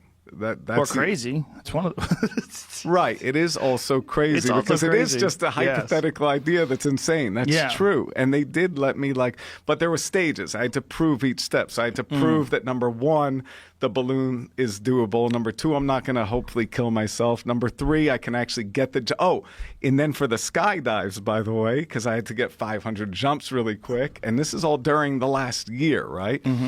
So insurance wouldn't cover that. I mean, they would cover, but it's not affordable. So I had to do almost 500, 400 jumps or so with no insurance. You know what I mean? And so Jesus. that's a whole separate thing that's not related. So I had to go do them for my own as fun and do everything through my own. You see what I mean? So Yeah. it's crazy. It's all nuts. Jesus. Because you think of skydiving and think like, oh, you have the best coach. It's fine. But there's still like when you're trying to do 15 jumps a day, it's like you can do what I did, which is try to avoid hitting an airplane in a hangar and turn too low and come whacking down. And when did you come up with this idea? I mean, I think it was like inspired when I was a kid. I think like the idea of like the little boy drifting around Right. balloons. So I think it was like, but I never really thought of it as a reality. But then 15 years ago or so, I had drawings made of it. So I started having, I'll show you the drawings. I can't open it on there or whatever. So when did you put it into motion? Like, It was never even possible until YouTube said, okay, we'll back this. Because the idea is like all of my other stunts, there's like the budget's very, not, you couldn't afford to do something like this. Right. This is to build, test a flight, build an actual aircraft, fly it, land it, get all the jumps, learn how to do everything, get all the skill set, have the, so this is, but that's the first drawing. oh, wow. Yeah. So you drew this when you were... I didn't draw it. Oh, but someone else did. Yeah, Mark Stutzman, who's an amazing artist that did my poster for this thing, which I'll show you. So that Can I was, send this to Jamie? yeah, it's not working, but you can try. Airdrop's not working? I noticed something weird was happening when he was trying to do it. I can, but maybe the picture will go. Okay. If not, I Let's see. can restart the phone and maybe it'll work. Was it showing up for you, Jamie? No, right? Let me restart the phone. There's a lot of... okay, now it says it's waiting. There's like so many it MacBook goes. Pros. You got it? Yeah, there's Okay. 3 of. Oh, it went? Yeah, that one went through. Okay, then I'll also send. Oh, but wait. So should I also show you the poster that I had made? Which Sure. is okay. So you come to YouTube, powerful YouTube. They come up with this idea. I mean, they They're agree with just this idea. They're like, just let's do it. amazing. There's the That's the original, but this is the latest one. So Did you send that one to him too? Yeah. I'll send it to you, Jamie. It's coming through right now, supposedly. I think it's like I have to accept them for some reason. It doesn't just go. Is it showing up for you? No? I think I should restart the phone because those videos too I want to send. There it goes. Okay. How did you get it to go though? Which one did you press? I don't know. There's so many of them. Doesn't make any sense. Your But- phone is being monitored by the government. They're cloning all the But I text want messages. hold on. I want to try to send this video so I could explain making your video if that's possible.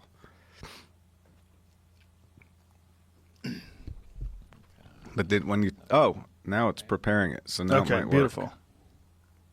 Now it's going through? You have it coming Excellent. right now? Because it says it's converting, so it might be coming. We're waiting for an accept on this, so Okay. as soon as I get that. So you bring this to YouTube. And how long ago was it? Like a year and a half ago or something like They that. say, "Yay, let's do it. We're fucking crazy." Yeah, and also, it's probably going to have 100 million people watch it, so it seems like a I good don't idea. know. I don't know about that. Oh, We'll I see. do. Yeah, I don't know. You're gonna float around in a fucking balloon. Hanging on. A lot of people are gonna watch it, man. I don't know if that's true. I'll bet on it. But this one by far is my favorite that I've ever done. It's the most visual, the most colorful. It's the first one that I've ever done where my friends are like, I want to do that. They're Really? not like, why do you do that? You So know what I mean? you're holding on. But you know, all the other stunts I do, people are like it's great that you're doing it, but that's crazy. Or why are you doing it? This one, they're like, I want to ride the balloons. Because it's such a childhood sort Yeah. of. There you Yeah, go. Right like there. so it'll be like that. Yeah. Wow, that's pretty cool. So it'll look just like that. And I'll- what? How is it? Are you harnessed? Yeah, it's like it'll be like a little thing that connects at my wrist, which like the way the airless have a And connection. then I'll it's have a connected connection. to your body, your torso somehow. Yeah, it'll be connected somewhat. Through your crotch. Yeah, hopefully. It's Like a a nightmare. yeah. Something. Yeah, because when you get up to like minus, 20 degrees or whatever, you'll be non-functional up there. So Right. you can't just rely. Well, you I was can't gonna- really rely on your hand No, anyway I after could. a No, no, certain no. point. I was if I had to do this up to like 2,000 to 3,000 feet, I could because you can Holding also, on. Yeah, you can ascend. You can also do what just put something around your foot, like the wires could come down. Okay, so something around your foot would Just be to help. just to take some of the weight just off. to of help. It. Yeah, so it's Yeah. doable. Right. Yeah, and then But how long basically- can you actually hang though? Like I mean, it's really hard to hang for really- more than a couple of minutes. It's hard to hang for more than a minute. I think like the record is like 2 minutes. But What? I With think one so. hand, you mean? Yeah, with one hand. Oh, okay. But this has to look this has to look like the one-handed Right. image of the person floating. Right. Like, it Yeah. has to be exact. So Right, you'd have to have some freaky Yeah. forearms, Popeye. yeah. style. So I'll have assistants built, but I won't have a parachute or any of that stuff. That'll be above me, so it'll look really clean. But I'll be supported. Now, if there's a balloon failure or something like that, obviously I'm in trouble. Obviously. But once I get the parachute on, once I get to 5,000 feet, then we know, okay, he's not going to die. He has a parachute on. I can get away. And now the big challenge is how high can you go? So once you get, how are you going to know? Do you have an altimeter on the? I'll have an altimeter, but I'm also going to have a communication. I'm going to Okay. have full everything. Okay. So I'm going to have cameras with me for the. Are you using a watch for the altimeter, or like what are you using Well, to? I'm using this one called Dakunu right now, but it's big. Okay, so sure. no, but I've been jumping with Suntos and things Mm-hmm. just to check how accurate they are, and they're not bad. They're like off by like 200 feet or something like that. Mm-hmm. But on the landing, you don't want to be off. Yeah. Especially if you're like me, you only have 400 jumps, not even, right? Right. So and you're landing in dicey areas because you don't know where you are, right? A gust of wind can throw you here or there. Yeah, anything. But you also have to like not hit a power line or a building or an obstacle or anything wherever you are, right? If you come down into a mountain, you're gonna whack into that. It looks flat from here, but if you didn't adjust, you're gonna come in hard and that's it. You'll eat Yeah. it, right? If you hit a power line, you're dead. So yeah, those types of things we have to like. And which is why when I'm controlling the balloons and going up and up and up and up and up, I'm going to hopefully be fine. Hopefully. You're scaring the shit out of me already. So at 5,000 feet, how do you get the parachute? It's up there in the balloons, and I'm going to pull it down. It's on like a fishing wire thing. I pull it down, and then I put it on. That's the only like really difficult thing as far as Have you done like, this already? You've practiced that aspect of I've it? practiced it, and that's like really scary to everybody around. Oh, Like yeah. they're asking me, why won't I just wear the thing? Like everybody. Yeah. They're like, you have to wear it. And you don't want to wear it. And my brother's really obsessed with it. And my daughter's new question is, how come you're not wearing the parachute? But I'm telling her it's fine. But you haven't, have you done this transition yet where you go from floating to putting the parachute on? No, that'll be done live the first time. Oh, Jesus. This whole thing David. will be done the first time live, and I've never done it in completion. I've done all of the elements of it. So I've done the jumps, I've done the balloon flights, I've flown the rig, but I've never put it all together. That's all going to happen for the first time live on YouTube. My God. And so once you get the vest on, once you get the parachute on, then the goal is to see how high you can get up. Yeah, And once that's you get, the part that I'm obsessed with. when you get to the area of 30,000 plus feet. No, you can't cross there. I mean, can't. I just want to get. The goal is, if I get up to like 25,000 feet, I'm excited. Okay. Because that's where the ice. I want to disappear. Like I actually want the visual to be that I disappear into the sky. Okay.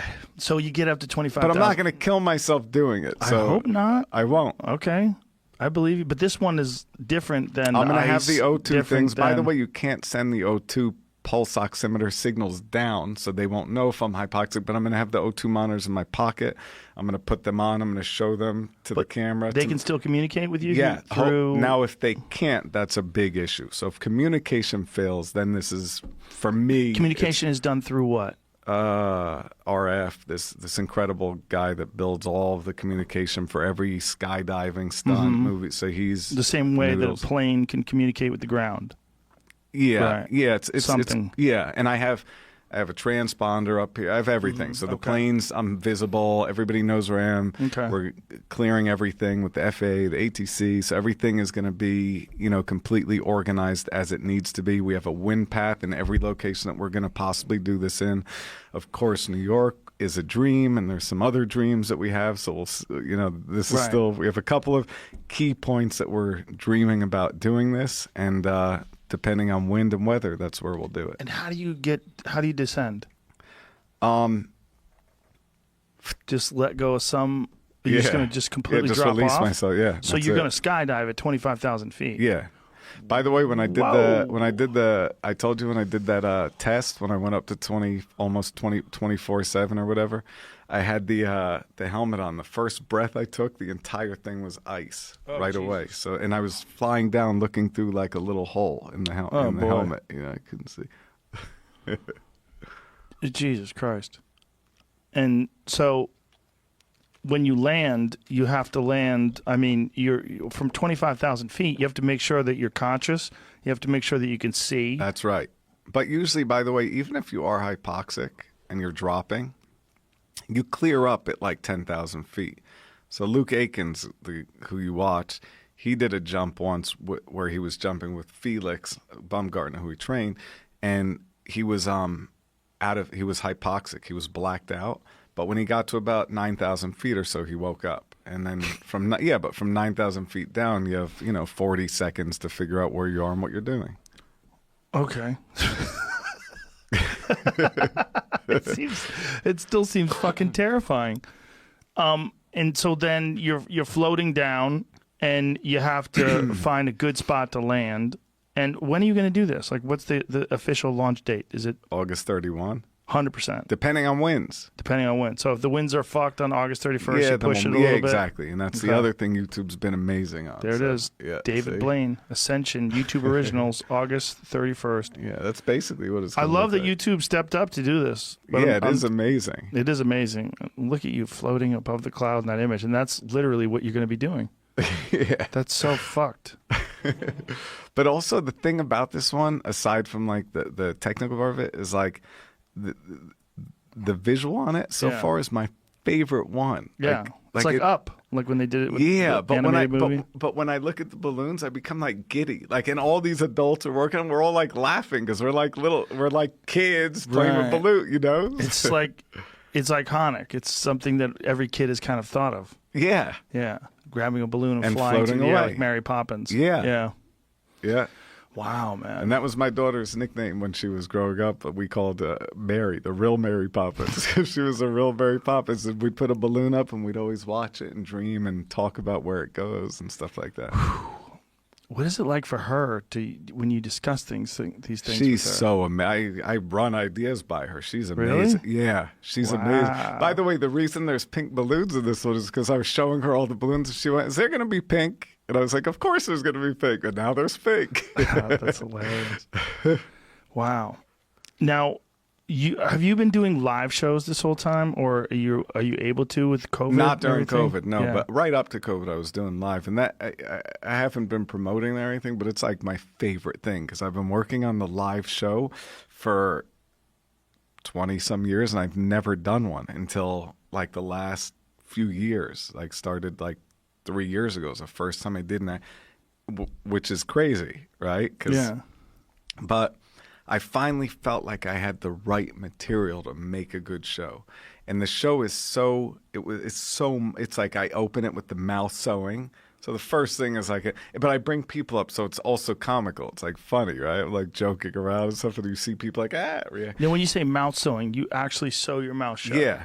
Yeah, and you do that how many nights a week? One? No. So I would do 2 days on, 1 day off, but every day of a show means you can't eat for 36 hours before the show because I also have to put a gallon of water in my stomach. I have to put a cup of kerosene. But now I don't swallow the kerosene. I put it in my mouth now and spit it. So I don't swallow. But on Jimmy Kimmel, I drank this stuff. And it's like really, really, that's how the guy died, Haji Ali, that I told you. So now I just put it in the mouth, spit it. But see, and then I do the frogs in the stomach. I put the hanger all the way down the throat to fetch somebody's ring. I do the breath hold every single night. And do then you I push fetch the ring? and then I have them push an ice pick through my arm every night, which is like you don't want to hit a brachial, anything, A nerve, right? yeah. Or an artery or Yeah, anything. of course. So, but I let them choose a spot. By the way, I also brought the ice pick if you do want to see, because I know that it's real, but I should if you. Oh, I believe it's real. But I still, if you want wanna to see it, I haven't stab done it. yourself I in haven't front done of it since everybody. my tour. Really? Yeah. Are you itching to do it? Is that what's I mean, going on I'd here? like you to do it. I'd like you to do it just to see that it is like pretty straightforward. Oh, I believe it's straightforward. But I brought one with me, and I got the alcohol from the. So here is there's- look at that girl, poor girl. And so you're stitching Yeah, that's your the mouth mouse, shut. exactly. Yeah, but so see, so what I was able to do with the stage show is I bring people up on stage and I have the cameras with the big screen, so you see people reacting to this stuff. So Yeah. it's the magic plus the reaction, so you get that whole. And this girl's really into it. Look at her. So you do this all the time? This stitching the mouth shut? I would imagine you would accumulate some scar tissue. No, that one's easy, but this Really? one's legit. This one I What is used to that do one? it through the hand. This is the ice pick. This one I Oh. used to do through the hand, pick. and I developed so much scar tissue that like when I move my fingers a certain way, I get a shooting pain. So I stopped doing the hands and I switched to here. That makes sense. Yeah, I would imagine that would really fuck your hands up. Alcohol pads from your COVID test. So wait, so I might have to sit next to you or something. Do you want me to do this to you? Is this what's Yeah. going on here? Yeah. I can come over to your side. Okay. But Is why? that okay? Okay. All right. But wait, don't you need or you can put those on? I'll just come walk over. So should I take the thing off? You can if you like. We'll both be basically talking into the same microphone. No, but we can do it sitting. Yeah. But can you put those ones on? Yeah, sure. Okay. Jamie, Now- does this mic work? 1 second. Okay, Jamie will turn this mic on, Okay. and I'll crank this thing over to here. Okay. So you All right, it's choose the working arm. now. Do you want the left or the right? Let's do the right since it's right next to me.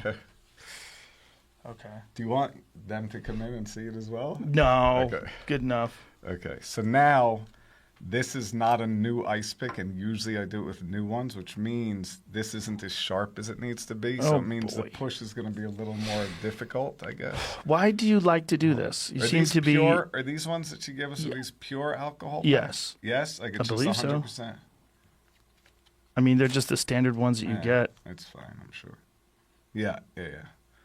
Oh, you want to make so- sure there's no scent in it or anything? No. Yeah. I want to make sure that there's no bacteria in it. Right, you but I know? mean on the alcohol strip. Oh yeah, exactly. Yeah. Why do you enjoy this? You seem you're excited about this. No, well, first of all, it's amazing that you can actually do something like this, like it's nothing. So there's a guy named Mirandayo. Can you pull up Mirandayo, you think? So Mirandayo, it's this guy, and nobody believed he was doing it for real. And he would take rapiers, and he would have them push right through the middle of his body, through his lungs and everything. He would show on all sides, and then they would pull him out, and he'd be perfectly fine. Every doctor and saying, oh, you can't do that. But so remember when Steve Irwin died? Do you know why he died?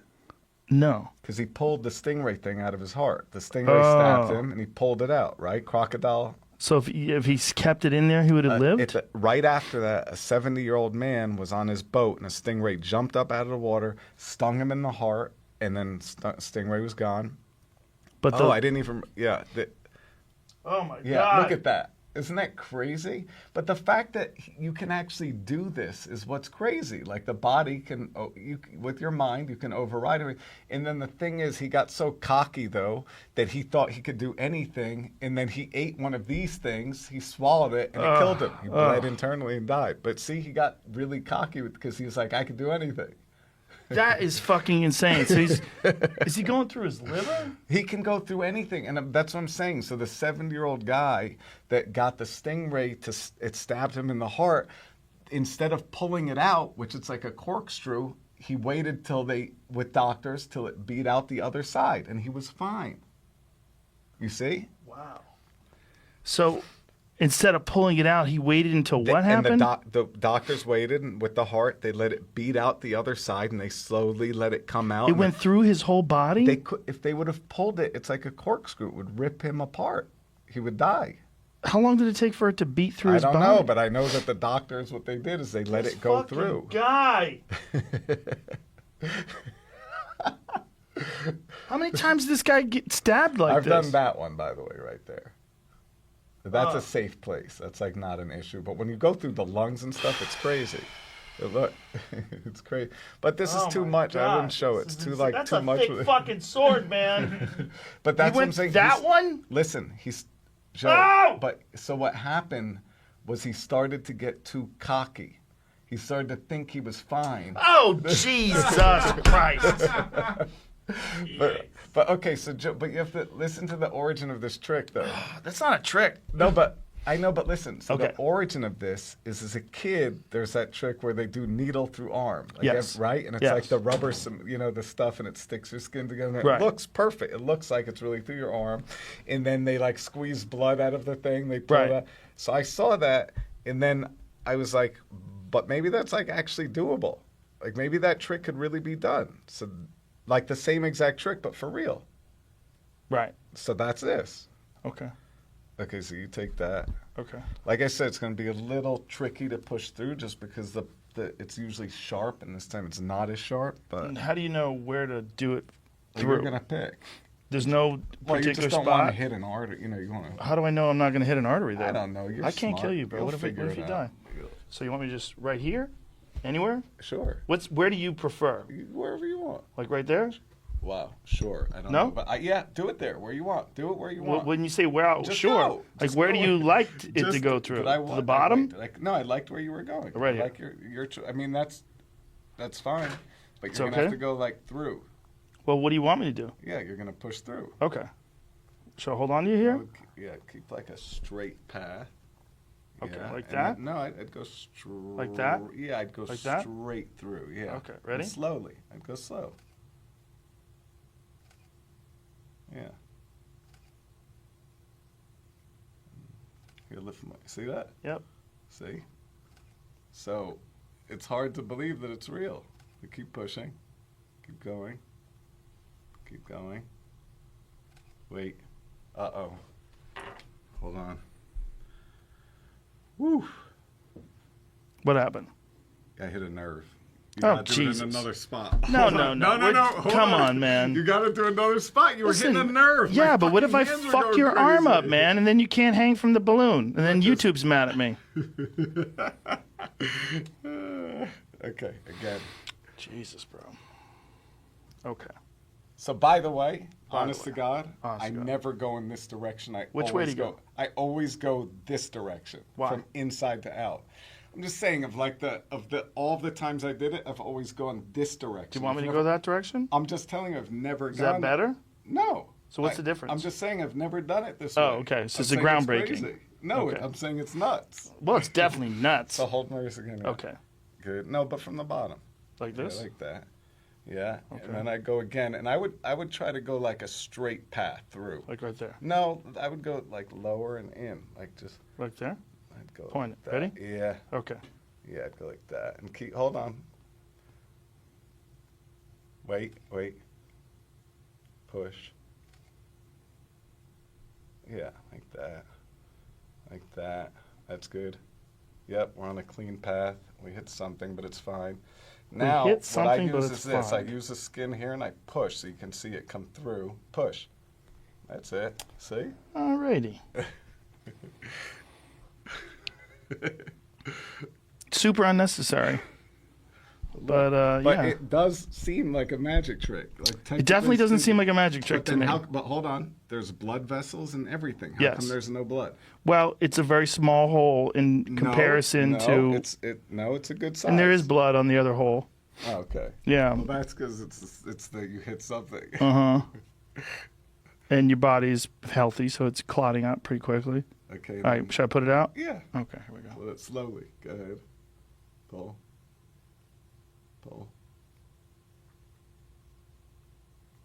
And that's it. Okay. So here, this is for you to keep. I can't say I enjoyed that. That was very uncomfortable. But what's weird to me more than anything is that you seem to enjoy it. You enjoyed the freak out part of it. No, I like what I said. I like that you can override your body with your brain to do things that seem like they're not real. Yeah, It doesn't seem. You know it's real because of what you do to your body. But most people see all of the things they do and think it's a magic trick. Right. They think it's a trick. Like, okay, it's a trick. Like, he's not holding his breath. And you've done that thing with the sword where you've gone through your body? Yeah, but it was not very thick, and it was through right here. I didn't go through the Okay, so you didn't go through the organs like this guy did. No, but I think you can. Obviously he did it. Right. And swallowing this is what killed him? So he thought he could do anything. So he's like, I'm going to swallow this type of thing, and then I'm going to bring it up. He swallowed it, and he couldn't bring it up, and then he fell asleep, and it ruptured his heart. He died. He woke up, they found him cold. Oh, boy. Internal bleeding. Jesus Christ. That is the thing about these extreme feats, right? Is that you possibly might be pushing the boundaries of what's physically possible, which means you could die, like Houdini. Like Houdini died from getting punched, right? Yeah, in the stomach. Yeah. How does a punch to the stomach kill you? Well, so normally, like I had Kimbo slice punch me in the stomach. Did you really? Yeah. Ouch. Yeah, and then I had him do it again, and then I felt bad. I didn't want to make him keep doing it because it wasn't, right? Because as you know, you can train to take a punch. That's obviously. So I basically had my trainer, Rich Beretta, throw heavy balls, kick me in the stomach, do everything, and I trained for a long, like a year, just to take a punch from anybody. And Here comes Kimbo. Boom. Oh, and then I was dude. like, and then I said to him, do it again. So, and by the way, I'm not even in top physical. So I said, do it again. And then but I could have kept going. So, boom. And I did that based on Houdini, right? Right. So, but here's the thing. So Houdini would do this on stage every night, and it's a great thing in the show. It's like, look, any 10 strongest people in the audience, come punch him. And these kids think he's invincible. Right? Like this is Houdini, Man of Steel, whatever, right? So he's sleeping in his dressing room, these two college kids. One kid's like, watch how strong he is, and they punch Houdini in the stomach really hard. While he's asleep? Yes. And as you know, that's dangerous because you don't have a wall up. So he ruptured something, but he's a workaholic. So the guy is in a lot of pain, whether maybe it wasn't related. Maybe it's something different. Maybe he had, appendicitis. Who knows, right? He's in a lot of pain, but he wouldn't let the audience down. So he wouldn't quit his show. So he did his show, and at the end of the show, he's upside down in the water tank, everything else when he shouldn't have been. He should have been in the hospital, but instead he did the show that night, collapsed on the stage, was not from the water tank, but right after the water tank, was rushed to a hospital and then died in the hospital. And what was the diagnosis? What did he die from? Well, it was 1926. It was very little. Voodoo. He died from voodoo. Yeah. Wow. So that's the thing about someone who does something that pushes it to the edge like that. I mean, when someone sees you hold your breath for 20 minutes, what's fascinating about it is not just that it's hard to do, but that you might die. Yeah. Right? Yeah. Yeah. Or some people say, oh, how's he doing it? Right. What's the trigger? So there's all different interpretations. But the worry, the thing that thrills people. Yeah. Is like the idea that something could go wrong. That's why everybody watched Evel Knievel, because he might wipe out on it. And he often did wipe out on his bike. Yeah. Yeah. What this thrill of getting to that edge is very dangerous, right? Because you keep pushing. There's a danger, but I feel like if you rehearse and practice and put the best team and don't just do crazy things without like a plan, then I feel like the danger is like, sure, the danger's there, but I also rode my motorcycle here, which is also extraordinary. I've lost a lot of friends on bikes. Yeah. Right? So, sure, I get what you're saying, and I understand all that. You seem to like thrills. Well, I mean, I like adventures. Like riding a motorcycle to LA. Yeah, it was an LA. adventure. That is an adventure. Yes. Yeah. It's. I mean, I look at people that do it every day, and I go, "That's a braver and person." And in California, you're allowed to like weave, dude. So that's kind of amazing. In California, they're like, "Go ahead, give it a shot. Fuck it, you're here." Where do you see this? Do you have like a grand vision of your life in terms of like these stunts that you do? Like, do you have like some ultimate threshold that you'd like to get to? Wait, we have to take a break. I want to make sure that I'm okay. Okay. Hold on. Are you bleeding? Yeah. We'll take a break. He'll be right back. So we got to clean up your wound. Yeah, And it was it's fine. Yeah. You seem to enjoy it. You really do. You were laughing while they were cleaning it up and checking it, and you're like, it's good, we're good. It was just, what was it? The blood? What was it that was bothering you? Like he's drinking all the water to prepare for swallowing a frog. I just felt, too much of the magic becoming real. It's the magic. How much water do you have to drink I'll probably to do what you want to do? Oh, we'll see.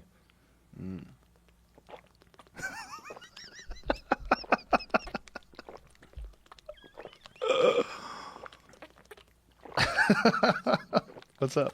Do you have to drink it at a certain speed? Because I've seen people that can chug these. They just shove the whole thing down their face. It's almost like a magic trick in itself. They can drink it like a Yeah, second. those guys that just. Seems like I it's a had like problem, the too. guy that was the fastest work on it with me, but. How many do you have to drink? You've drank 3 so far? Yeah, plus the 2 out there, but yeah. So 5. You have to drink 8 total? Do you need a bucket or anything to throw the frog up in? Do we have a bucket? Ice bucket? That doesn't seem like enough fluid, though. Bucket can. But this is an American flag bucket in the back, that big one.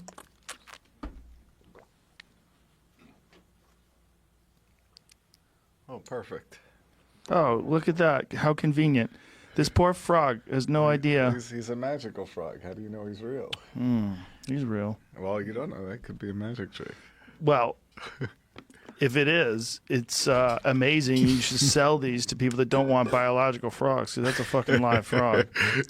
I mean, he's looking at me. He's moving around. He's bobbing his head. He's trying to get the fuck out. He's making the thing with the throat. Look at him. He's trying to get out. That's a real frog, kids. No doubt. When did you start doing this?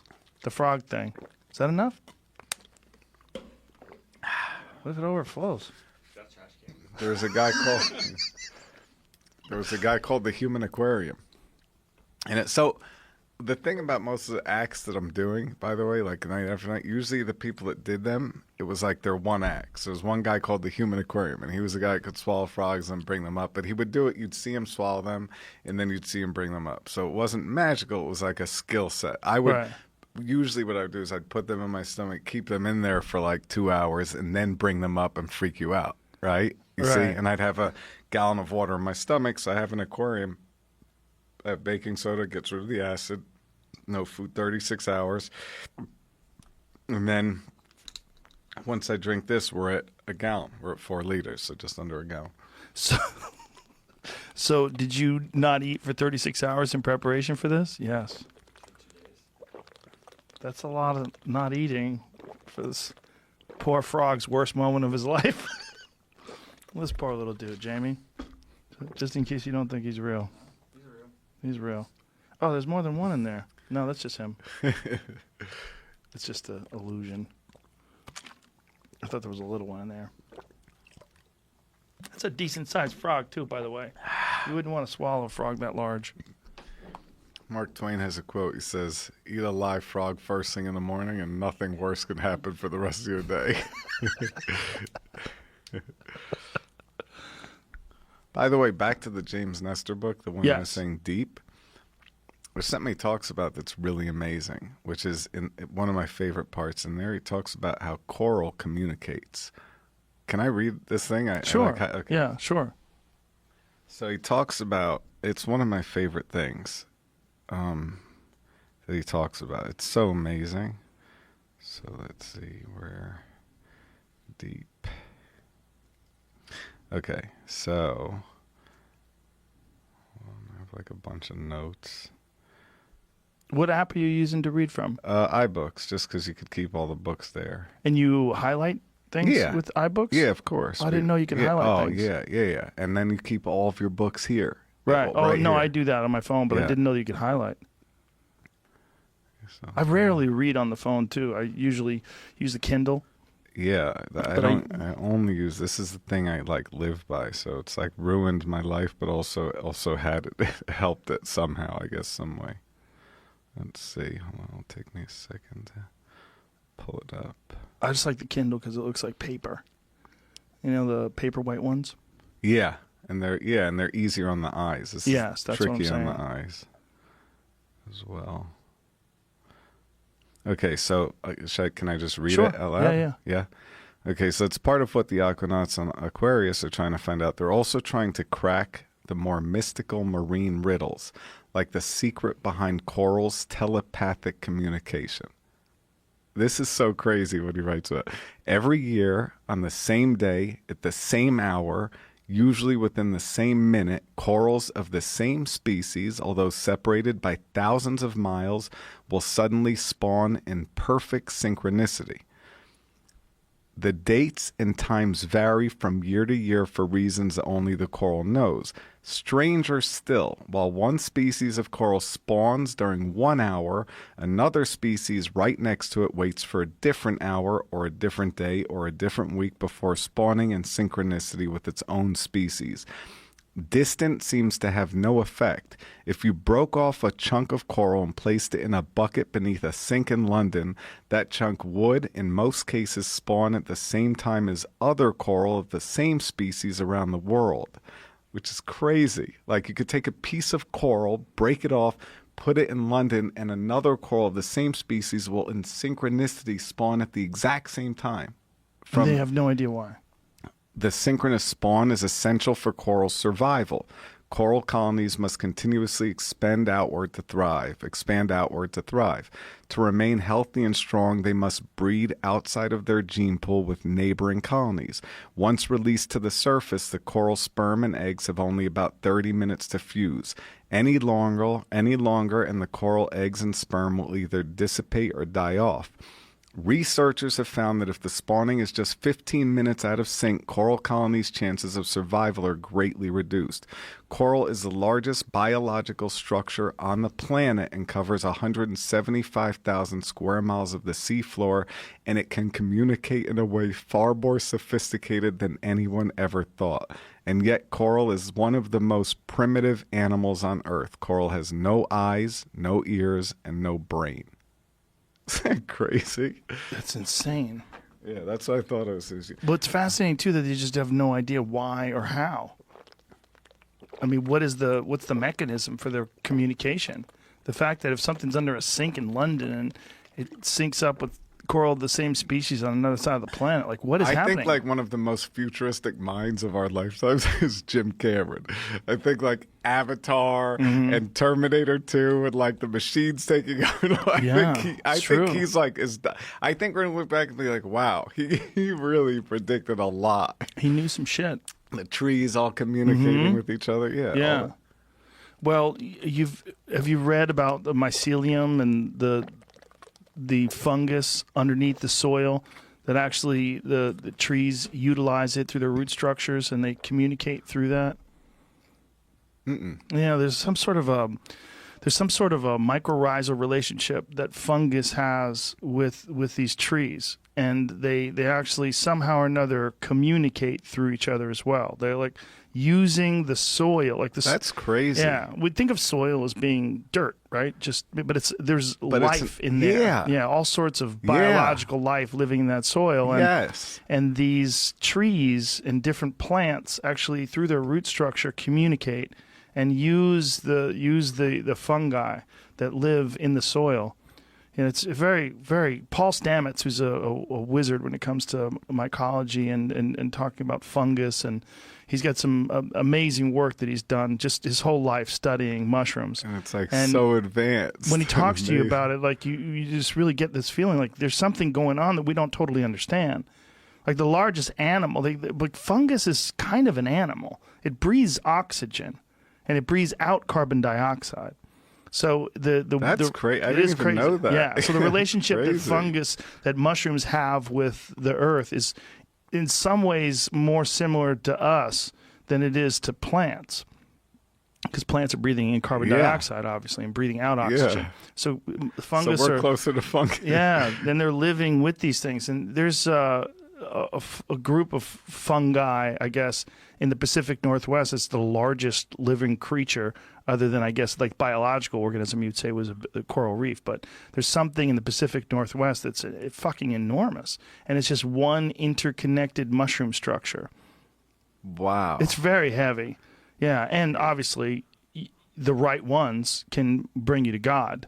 The right ones can connect you to alien life and the future and tell you what you're doing wrong with the planet. Yeah. Yeah, so there's something going on with these touches things. into a different part of your consciousness. Well, we're just very egocentric and arrogant in our ideas about what the human race means to the rest of the planet because we have this ability to manipulate things and send texts and emails. Which is just about our proportions, basically, just because our fingers and our ability to But we think that's so important because it's so important to us because it's so significant.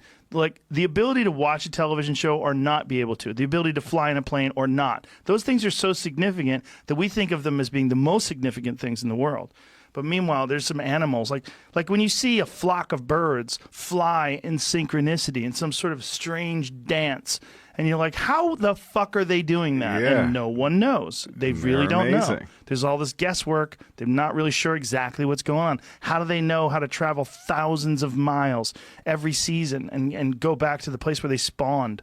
Like, they don't know. Yeah. They don't know. Like, how does salmon figure out a way to get all the way back to where they were born? They make their way all the way through the river to the ocean, and then when it's time to rock and roll, they get all the way back. And they have to get back to that one spot. They can't get to just any old river. They won't make it. They won't survive. They won't spawn. They won't do it. They have to get back to the place where they belong. And something in their little salmon brains or in their salmon biological system lets them know. And we don't know what it is. We don't know what it is, but we fuck up and we dam these river structures, and then they die, and they die off. Like the Pacific Northwest they had a huge problem with that, and they didn't understand it when they first put these dams in place. These salmon would just pool up, and they try to redistribute them to other places, and then they're like, nope, I need to go back to where I'm from. It's weird, man. Biological life is weird. And amazing. It is amazing. And it's funny, you're right. Like we think we're so... Because we can do things that other ones can't do, but they can do things we can't do. Yeah, and we just don't put a high priority on what they can do. Yeah. For whatever egocentric reason. Yeah. But so I was swimming in Tonga in the Pacific Northwest, and I was with humpback whales. Ooh. And I was with my daughter, and we looked at the mother and the calf. Swimming. We were watching them, and it's the most beautiful, overwhelming moment.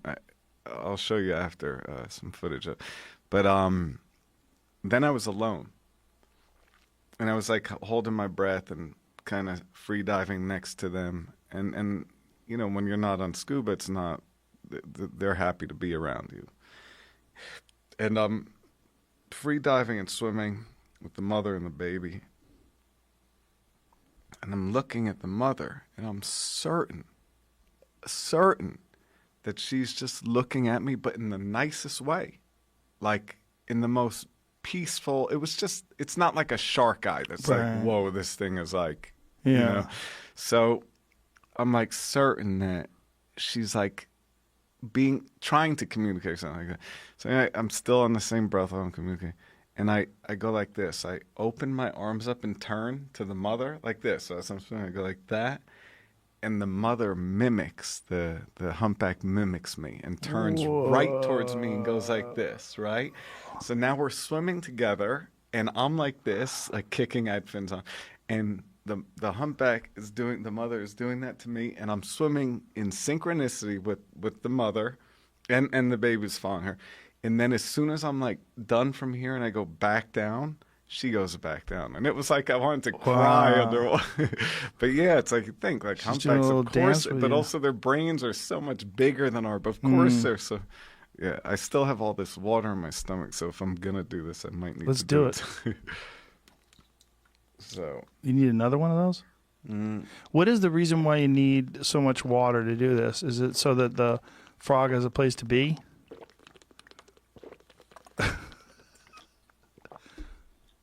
So the frog is safe. I've never injured a frog or anything. I'm sure he feels very comfortable knowing that. Here he goes.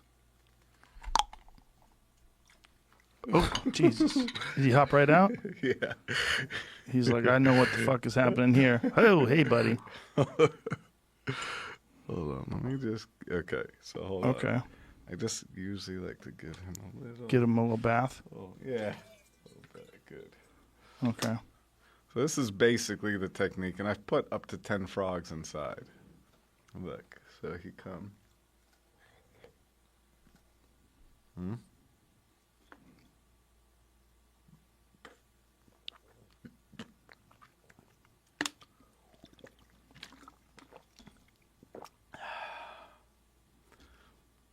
Need more?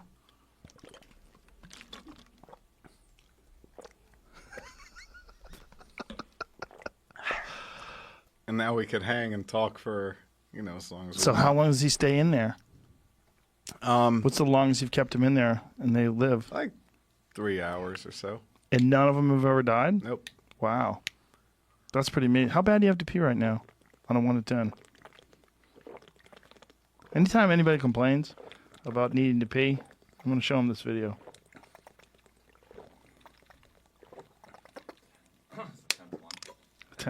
Tenth water. And what are they, 8 ounces? 16? It's a lot of Yeah, water, so bro. it's like, it's more than a gallon of water. Yeah. Now, here's the magical part. It's like, I should Right. mouth empty. Then I have to, like, get him to swim up to the, How do you do that? I don't know. I just, like, did it and had fluoroscopies and looked where they were and then saw that and then figured out how to sort. I did sword swamp to, like, Do you feel them moving around inside you when there's a lot. when there's 10? Jamie, your face. Here he comes. No, I got it. No? First, I like to get a little bit of. You forcing him out now? Can't talk. Hold on, just get some more water.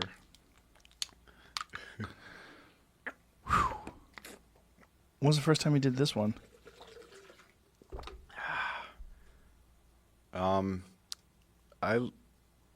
I worked on it. I started like 3 or 4 years ago, and it's been it's The a first time crazy- you put the frog in your mouth I and got swallowed. salmonella. No, I didn't swallow the first time. I just wanted to get comfortable with the You got frog. salmonella? Yeah, and then I got it again after I tried it the second time, and then I built up a resistance to salmonella. Now I don't Oh, think Jesus. I get it. Hold, let me. That's good if you like sushi, Mouth empty. right?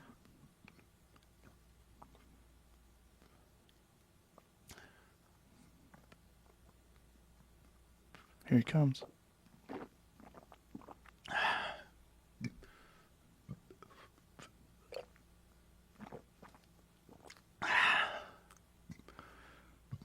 This is so bizarre. Here it comes.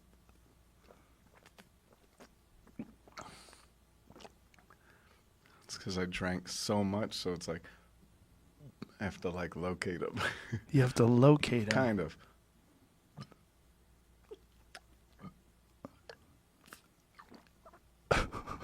The sounds. What would you call this, Jamie? ASMR?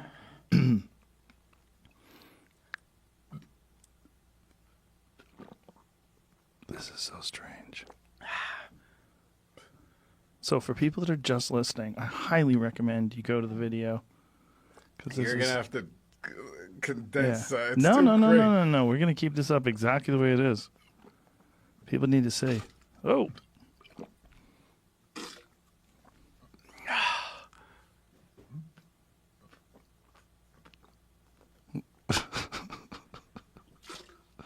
Take out like a liter of water.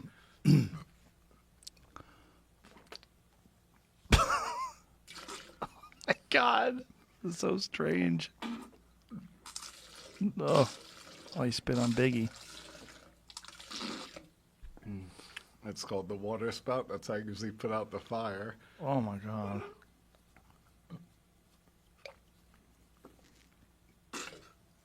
Hold on. The frog is probably like, what the fuck did I do to deserve this? I bet that frog was just like an asshole person in another life.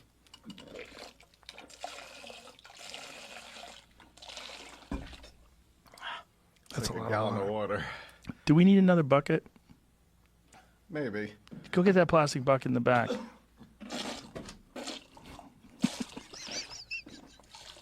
I don't know if that's good enough, but for now, we'll just use that for now. It is quite preposterous to watch the amount of water that's coming out of you. Oh, let's just get a little better.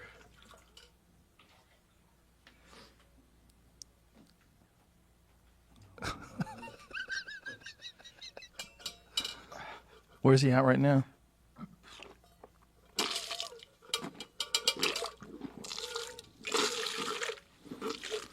Boy.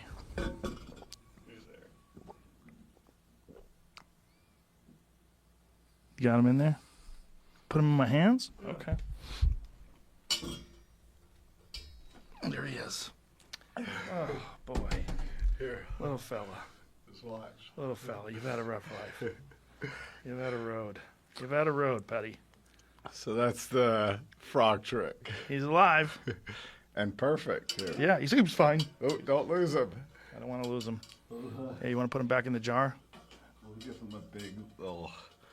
Hold on. Let's give him a little bit of water, fresh.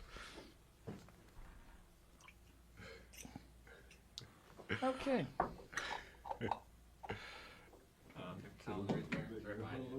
think I'm going to need more than paper towels, Jamie. Wash your hands. Yeah, I'm going to wash my hands eventually.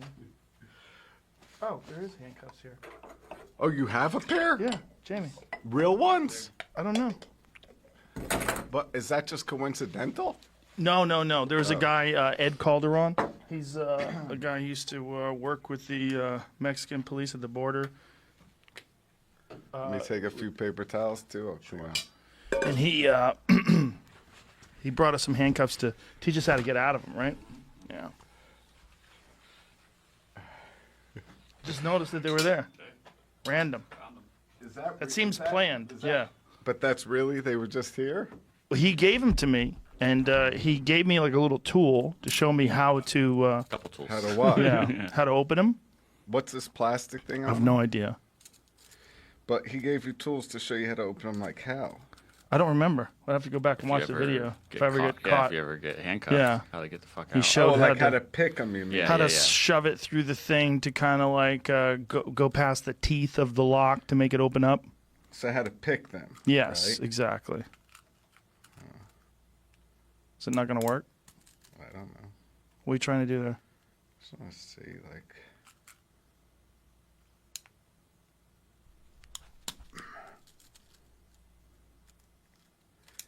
What are you physically trying to do? Oh, I just want to see if I can actually break them. Break them. Yeah, like break the metal. So, like, really break them for real. Let's see. How do you usually do that? I don't know. You don't know. No, it's like really hard to break them. Was it usually easy to break them? No, it's always very difficult to break handcuffs because you're breaking the handcuffs. Right, but you're trying. Yeah. Because there's some sort of technique to it or something? Using leverage? That's what I'm hoping, but I don't know if How many days of your life do you think you've spent fucking with handcuffs? If you could just boil it all down to time. 50? Yeah, but this is probably boring for like anybody that's a thing.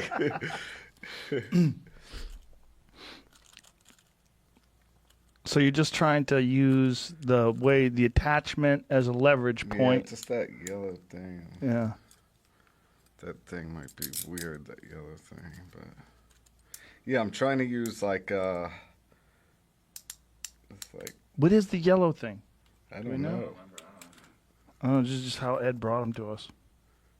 Yeah, I don't know if I can get these things broken. Hmm. You want to? We can keep talking. Well, now I'm like gonna be stuck on this. Yeah, but you'll thing. be so preoccupied. Yeah. That frog's like, what the fuck just happened? Look at him. He's just sitting in there breathing. He's chilling. Yeah. Imagine though, being a frog. You're like, well, this is it. I knew it was coming one day. That's why I'm so scared of bass. By the way, these are the ones I get are like normally they would be like used for bait, you know. So I asked the guy, I was like, could you give me some of your, and they became my daughter's pets. So I've never ever injured or hurt a frog ever. But how'd you know that that was going to be the case when you first swallowed one? The first one you swallowed, you probably had to be like, Oh, I didn't start with the frog. I started with like bingo balls and things like that. And I would put them inside, see if they would come out. I started playing around. So it started with like, you know, how much water could I put in? Then how could I spout the water out to use it to put out the fire? Then could the kerosene float on top? Then I went to lamp that's got to oil. be so bad for you. Bad for you. What is kerosene like inside your body? Do you feel it burning? No, but like the problem is the problem is all that stuff has a residue. What is this guy doing, Jamie? It's oil based. This is the kerosene water spout thing. Haji Ali, Egyptian fire eater and human fountain. Do you know of this guy? Yeah, that's the guy I'm talking about. Oh, there he is. There it is. Yeah, he's amazing. Oh, boy. There's a really funny clip of, he's spitting the kerosene, and then he puts it out with the water, which is underneath because it floats on top. Yeah. Look how much control he has So I of that. saw that act and wanted to, like, figure that out. What year is this? Did it, like almost 100. 1925, this says it was filmed. Almost 100 years ago. That guy, Haji Ali, yeah, he was called the human fire hydrant. that had to be a rough way to go. However, he died. Because he probably did that this every stuff day, took right? a toll, yeah. Oh, yeah. Yeah. Forget those. Do these after, yeah. We don't need to do They're that. very slippery. So let me get back to the question that I had before you ran off because you were worried about your arm. Do you have, like, you've done so many insane stunts and so many really of these bizarre things that require so much of you.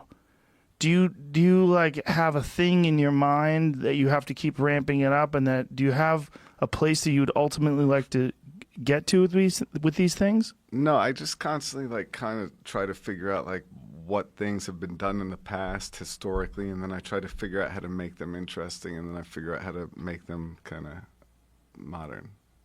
So it's not like it's like it's a small step-by-step process, and I think about each thing, and then I try to put them all together. But do you feel like you have to keep pushing the envelope?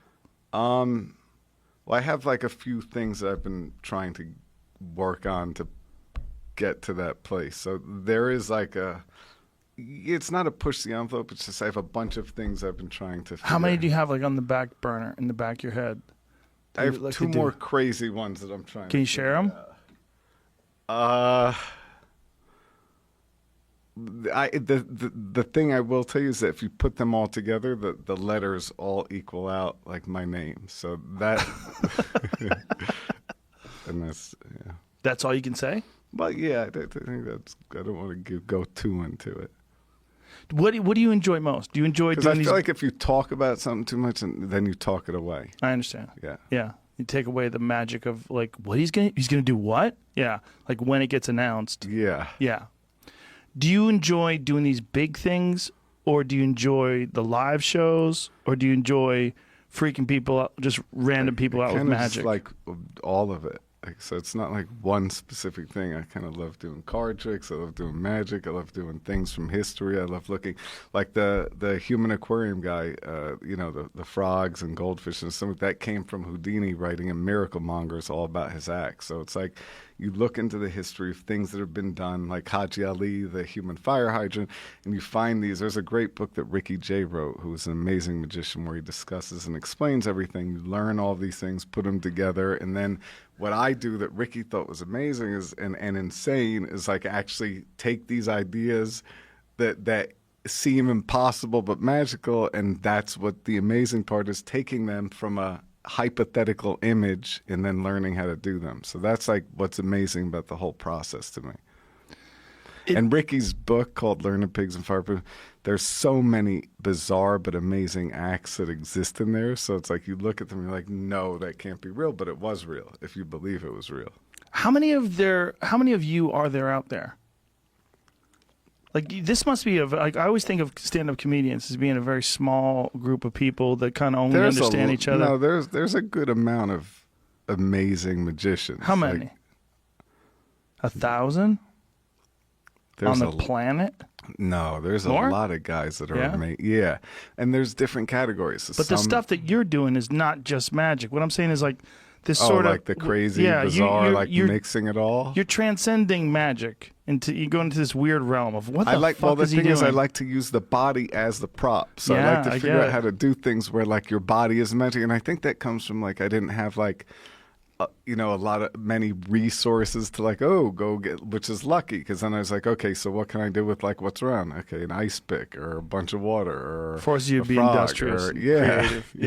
Yeah. Not but like you have to figure it out. But know? you also do you balance it out with like I mean you obviously develop some problems from not eating at one time, and you know you've got these stunts where they have this possibility of physically injuring you permanently. Yeah. So I worry. So you have to balance out yeah. the risks and the rewards. Yeah. Like, there's not that many of those people out there. I hope not. No, that's what I'm saying. Like the people I like, would worry about them. well, but you don't worry about yourself. Well, I think I'm careful, you know. Yeah. I'm still like, so we did 1, 2, 3, 4, 5, 6, 7, 8, 9, 10.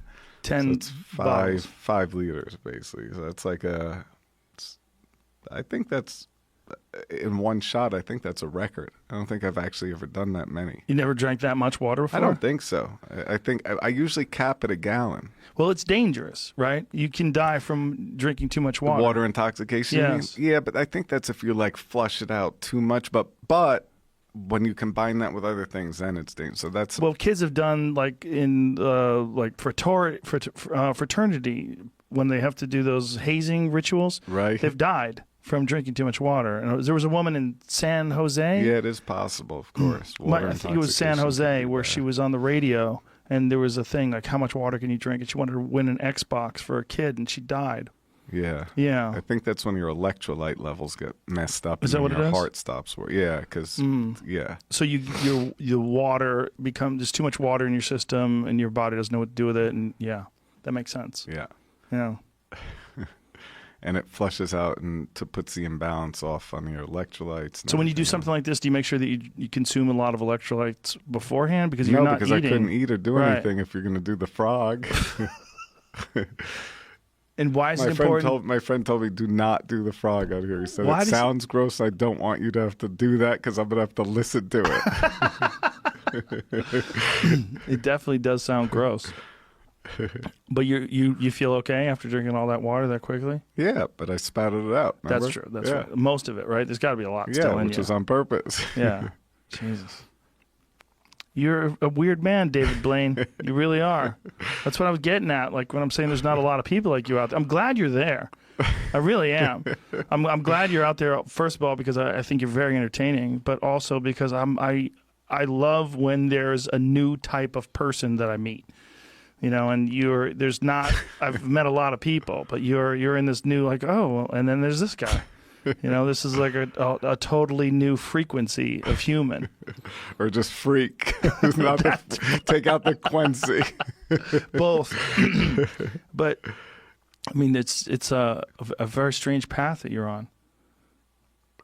I mean, ultimately, it's like at the end of the day, it's trying to just figure out how to make things that seem as close to magic as possible. And the process is really difficult and tricky and laborious to get to. But eventually you start to figure, oh, this could look magical if it's this, or this could, you know. But you seem like a very joyful person because of all this. You clearly love what you do. Yeah. Like, look at that. You're sparked up. Yeah. Yeah, that's why I do it. No, you love it. Yeah, that's what's interesting. It's like such a strange thing to love to do. Stand in blocks of what ice you and do hold is the crazy. water. You fight and you take I haven't hits. done that in a long time. But I'm saying that's crazy. Like It you is know? maybe, but That's the same. It's the same. You're pushing your body to do things that most people, but you're living in a place where you have to override discomfort and you have to override what your body's trying to tell you not to do, and you push yourself.